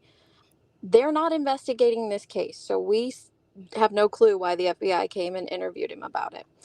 Then the defense's PI team came out and interviewed him, and then Aiden sought him out, interviewed him, and put it on his blog. On his blog. After that, then the lead investigator went and interviewed the snowplow driver. Damn it, Mike was coming in there to look at you. So Damn it, funny. Mike. I was He was like, why like, is she talking like that? Is she interviewing for a fucking gangster movie? Like, what is happening right now? At one That is point, so he continued, he great. goes, It was so "Are good. you Except okay?" like He I goes, did feel like you covered a lot of different genres of movies, so I got I like did. And I did. accents. you were giving me everything. I love it. Tattle. Tattle. I messed Oh, up on don't even Tattle, just say turtle. Turtle. but I didn't mess up on Pack. Pack. You got the pack I'll mess down, up on Pack. buddy. All right. Yeah, So we he asked have me if to I end was this one. okay. There's no He way. literally did. He asked me if I was okay. He thought I was like yelling at somebody. If Scott was after I It was talked to you guys funny. about this case the other night, Scott was talking to me on the phone and my voice, he was like, why is Boston out? I was like, because I was just talking about the Boston As we case. talk about the He case. said, put Boston back. I was like, sorry. Back in the box. All right. So we got it. I mean, we've been going over 3 hours and we're only on 4:53 a.m. So maybe But we we'll know all I don't about know what lunch. everybody's schedules look like tomorrow during the day, but we'll get together and decide that. Mondays are my night meetings, so would have to go in the Yep. morning or It'll in the probably be early better afternoon. anyway. All right. What do I you don't know what well, my we'll schedule we'll looks like talk tomorrow. about it. Me either. That's something to But look at. we know where we ended. Yeah, this is going to be at least a 6-parter, For sure. at least. This Maybe I is can get gonna some be more long. slides tonight done. I'm excited because this was fun. Yeah, it's such a crazy case, man. He wasn't a contractor. He's worked for 18 years with them. Thank you. We definitely will, Nunya. We're going to post ahead of time. We definitely are. Work Yeah, tomorrow this was for the first one, you. so we were like gun shy about getting everything right. And we may be able to do it at night. My night meetings end usually around 7:30. So if I get everything done, these ladies are up until really weird times you don't want to know. So During the Sleep. week, What we is don't really sleep. sleep? they don't. I do. Exactly. She does. 6 hours just to go over Jen's call logs. Oh yeah, her call logs are insane. And it's so Good, Nunya. tiny. Like the log itself is so tiny. You're zooming in and even squinting when you're looking at it. Good. I'm glad it did help some. Already answered, but how much snow were they moving or what? So when they allegedly found him at that time in the morning, it was around 2 inches of snow. Yep. So, and there we are. Thumbs up, beaches. Thank you guys. Yeah, they're rough, and you're gonna have to get to work, Deets, on more slides. But I think we're If I have time, for sure. January 29th, 4:53. Let's just take a glance at where we are because this took me forever to put these all in here. Did you see him talking about September 29th? Yeah, he said September instead of, which is what's so disappointing about that interview is that it was barely about the night in question. Right. It was about Turtle Boy, the whole thing almost. I was like, why are they prying into that? Thanks, What does Sarah. that matter? 2 inches. That hurts my head. Yeah. Yeah. Hey, Care Bear from the Glera. Oh, he went live and ended already? I feel that. No, he did not. I don't know. She just said from there. He better not have because I wanted to catch us live. I'll be pissed. Hold on. I'm going to have to go I over thought and he was catch in us here the whole time. He was Next back meeting, and I'll be back. forth. I He can't did do push us back. can't do an accent like no. See, it's just ridiculous. Oh, no, his is not until 8. Okay. Glera's is not until 8. Okay. So good. Go Because over I to really wanted to catch Clara's. this too. Yeah, go check out the Glera at 8. And He then has you the guys best said that intro. you did questions on your community tabs, and so maybe Mhm. tomorrow we can get to some of those because I know that you guys said there was a lot on And he there. posted this. Thank you, Glera. I copied all those out into Okay. into a spreadsheet so we can get the answers for those if you want. We can work on them. Yes, fine. very much. Thank you to Sleuthy. We would be, forget it.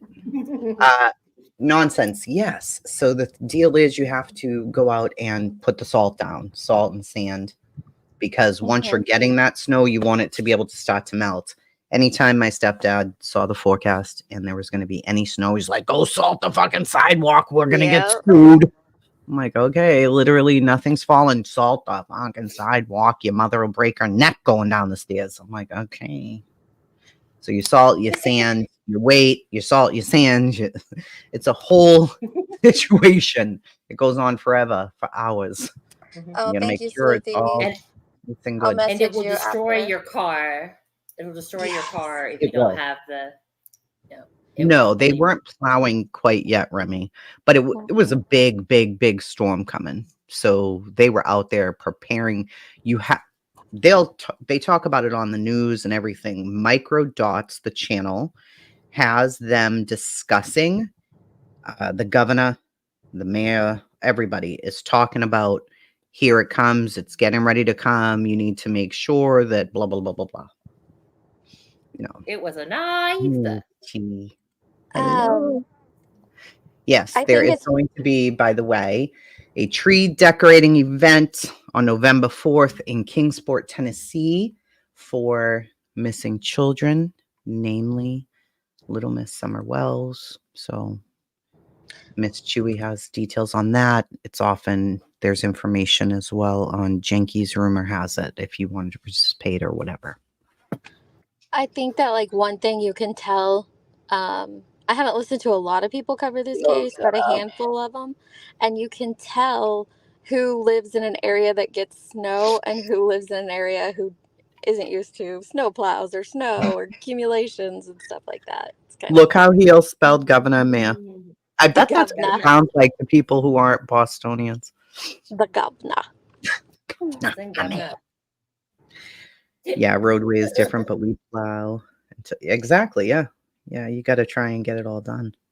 Yeah, Absolutely. it. We're not even, I don't even know how to describe where we are in this. Like, so if the case is this big, we're about there, right there. We are You're just giving us now a lot of getting, credit. we're just now getting to the part where Karen realizes that John is gone. So it's quite a bit left in just the next 4 hours. Yeah. It's crazy. That's why it took so long to try and put something together. You want to do the best you can for John and for Karen, Yeah. So, For John, what do I think about the DA's speech? I can see why the DA was aggravated. He wants everybody to shut up, but they're not going to. He should understand what he's dealing with as a whole in this case. If they even sniff corruption by cops, oh, forget it. They're going to just keep going. He's aggravated. He doesn't want this to be a shit show, but I think it's already spiraled way past that point now. I have a slightly different opinion. So they talk quite a bit about the defense, grandstanding on the courtroom steps, which they have. They're testifying before the trial on the steps. That's what they do. But we also see the prosecution doing that as well. Sure. By what the DA just did with that, and through other things that Lolly has said publicly. So it goes back and forth both ways. And in my opinion, that's frustrating, but it's something that happens in a lot of trials, especially Absolutely. high profile ones. For sure. Yep. This is going to be a long one. So look forward to us. And we're also going to be putting readings, maybe not with Jenny's Boston accent, of all the documents on her channel. You're talking to yourself because you're muted as usual. She does this all the time. She's Well, that's a good thing. Sometimes I'm like, oh my God, I'm so glad I was muted when I said that. Sometimes that happens. But if and that's right, I might that's do an accent. You might do an accent when you read them. Yeah, that'd be great. I will not torture you all with those, I promise. with accent. Yeah, me and Deeds doing It's accents would be great. confusing. Yeah, nonsense. Thank you. It is very confusing to try to jump into this case and not have read the documents. You just can't. But You it's, I mean, shouldn't. it's a lot. You shouldn't do that because it's just it's disrespectful as hell because you're just assuming that the news is going to tell you all the things without reading the stuff. The court cases are great. The court appearances are a really good way to start too, though. Yeah, but it is, I mean, you have over 1,000 pages of documents. Sleuthy has, I want to say, like 98% of them. I found a couple more that she doesn't have listed, but she has a huge portion of them. So if you do want to pour through them, go over there, check her out. She's the best. We love her so much. We love her so much. And we will be going over his injuries as well, which is very important. Nana, I love you. I encourage everyone to read the documents before reading articles. Yes. And let me tell you something. Sometimes reading documents are like, I can't. I'm going to smack myself. These documents are all so interesting. Yeah, they are. Just even go without get in the my acting bathtub. expertise. Fill the bath, lay down in the bath, and read you something. Don't drop your phone, though. And then putting it into context, too. Like a lot of these, the initial incident report was put together that day. You know, they started to build the interviews and the crime scene incident report and all of that. It wasn't put out for months. So it's just like a lot. Oh, they can all lie in motions. Yeah, she both sides have Absolutely. lied in motions, obviously, because they change it. So, and that's just a great example of a document. We could have just went by his Brian Lawler sees a Ford Edge, and he said he saw the Ford Edge. Would you prefer we had done that or read the whole document? I think reading the whole document put a lot more. There was a whole lot more in there. He was getting pissed, though. He was getting irritated. Like, why do you keep asking me about the turtle dude? Stop. I felt like it was a good idea to put a brief portion into each little bit of the timeline to give people an idea of how it all played out. And then I know we're going to go through everything in more detail. We're also working on showcasing the conflicting statements because there's quite a few of them, showing how it has changed over time. I do believe Gavel's working on a matrix. Keep your eyes out for that. It's going to be good. So beautiful. It'll be interesting. Daddy said, hey. Read the whole document. I think the document is beneficial than hearing about what he said, if that makes sense. 100%. Like in an article, because they're just taking a tiny snippet and trying to give you a big picture of what somebody said.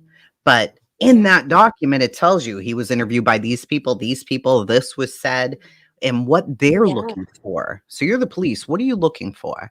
Why do you interview him in a separate interview about who cares about the Aiden stuff? Talk to him specifically about what he was seeing and hammer that if you think that maybe he saw something, and it is true, bias will creep in. So reading these documents too, us being able to read them with you guys may take away some of the bias that we've already formed, or I know I have, to don't tell me that this man was laying on the fucking grass, because he wasn't. Like, he wasn't laying on the snow. Shut your mouth. But the more you read the documents, you're like, oh, well, this part's interesting.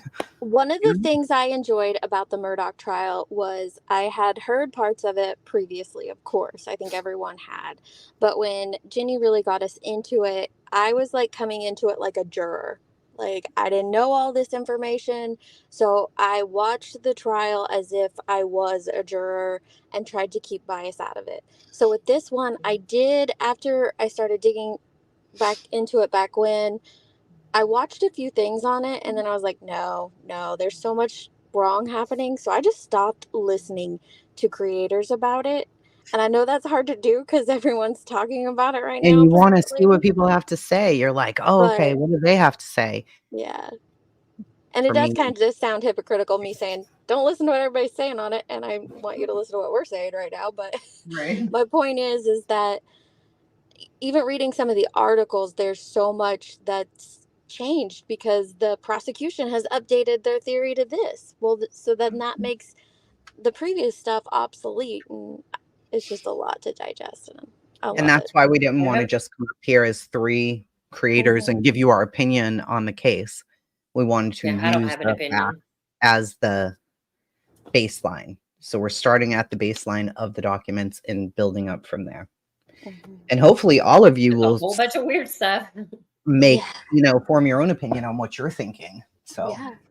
And I have the who's who on my community wall. Once we go through this timeline slides here together on Tracy's channel, I'll probably put them together in a quick video so that people can just skim through it good idea. when they just want to hear that without anybody else's commentary on it. I If even I know. find time. Yeah, and we talked about this for a long time before we, decided to go live about Oof. what we all wanted, and we were all in I know you agreement. do. We don't want it to be about other people. We don't want it to be about other stories. We don't want it to be about our opinions. We want it to be Right. what we found, what we feel is fact, and what's rumor. Separate that, and hopefully we did that for you guys. Yeah. So since Sleuthie mentioned it, I will say she is the Twitter friend that got me interested in it again all those months ago. But she doesn't. She's not like, she doesn't say, this is what I think and this is what happened. She'll say, well, have you read this yet? And then I want to know your opinion. And then she'll give me hers. And it's great how she does that. So I totally respect her for that. All right. We love you so much. It's 8:56, 4 minutes countdown to the Galera. Sorry, I could blab about Off this to the case for blast. hours. I could too, I know, but Well, we I have will dogs for hours outside, after so this, for sure. after this we will, yeah, for sure. All right. I love you. Bye. Love, love.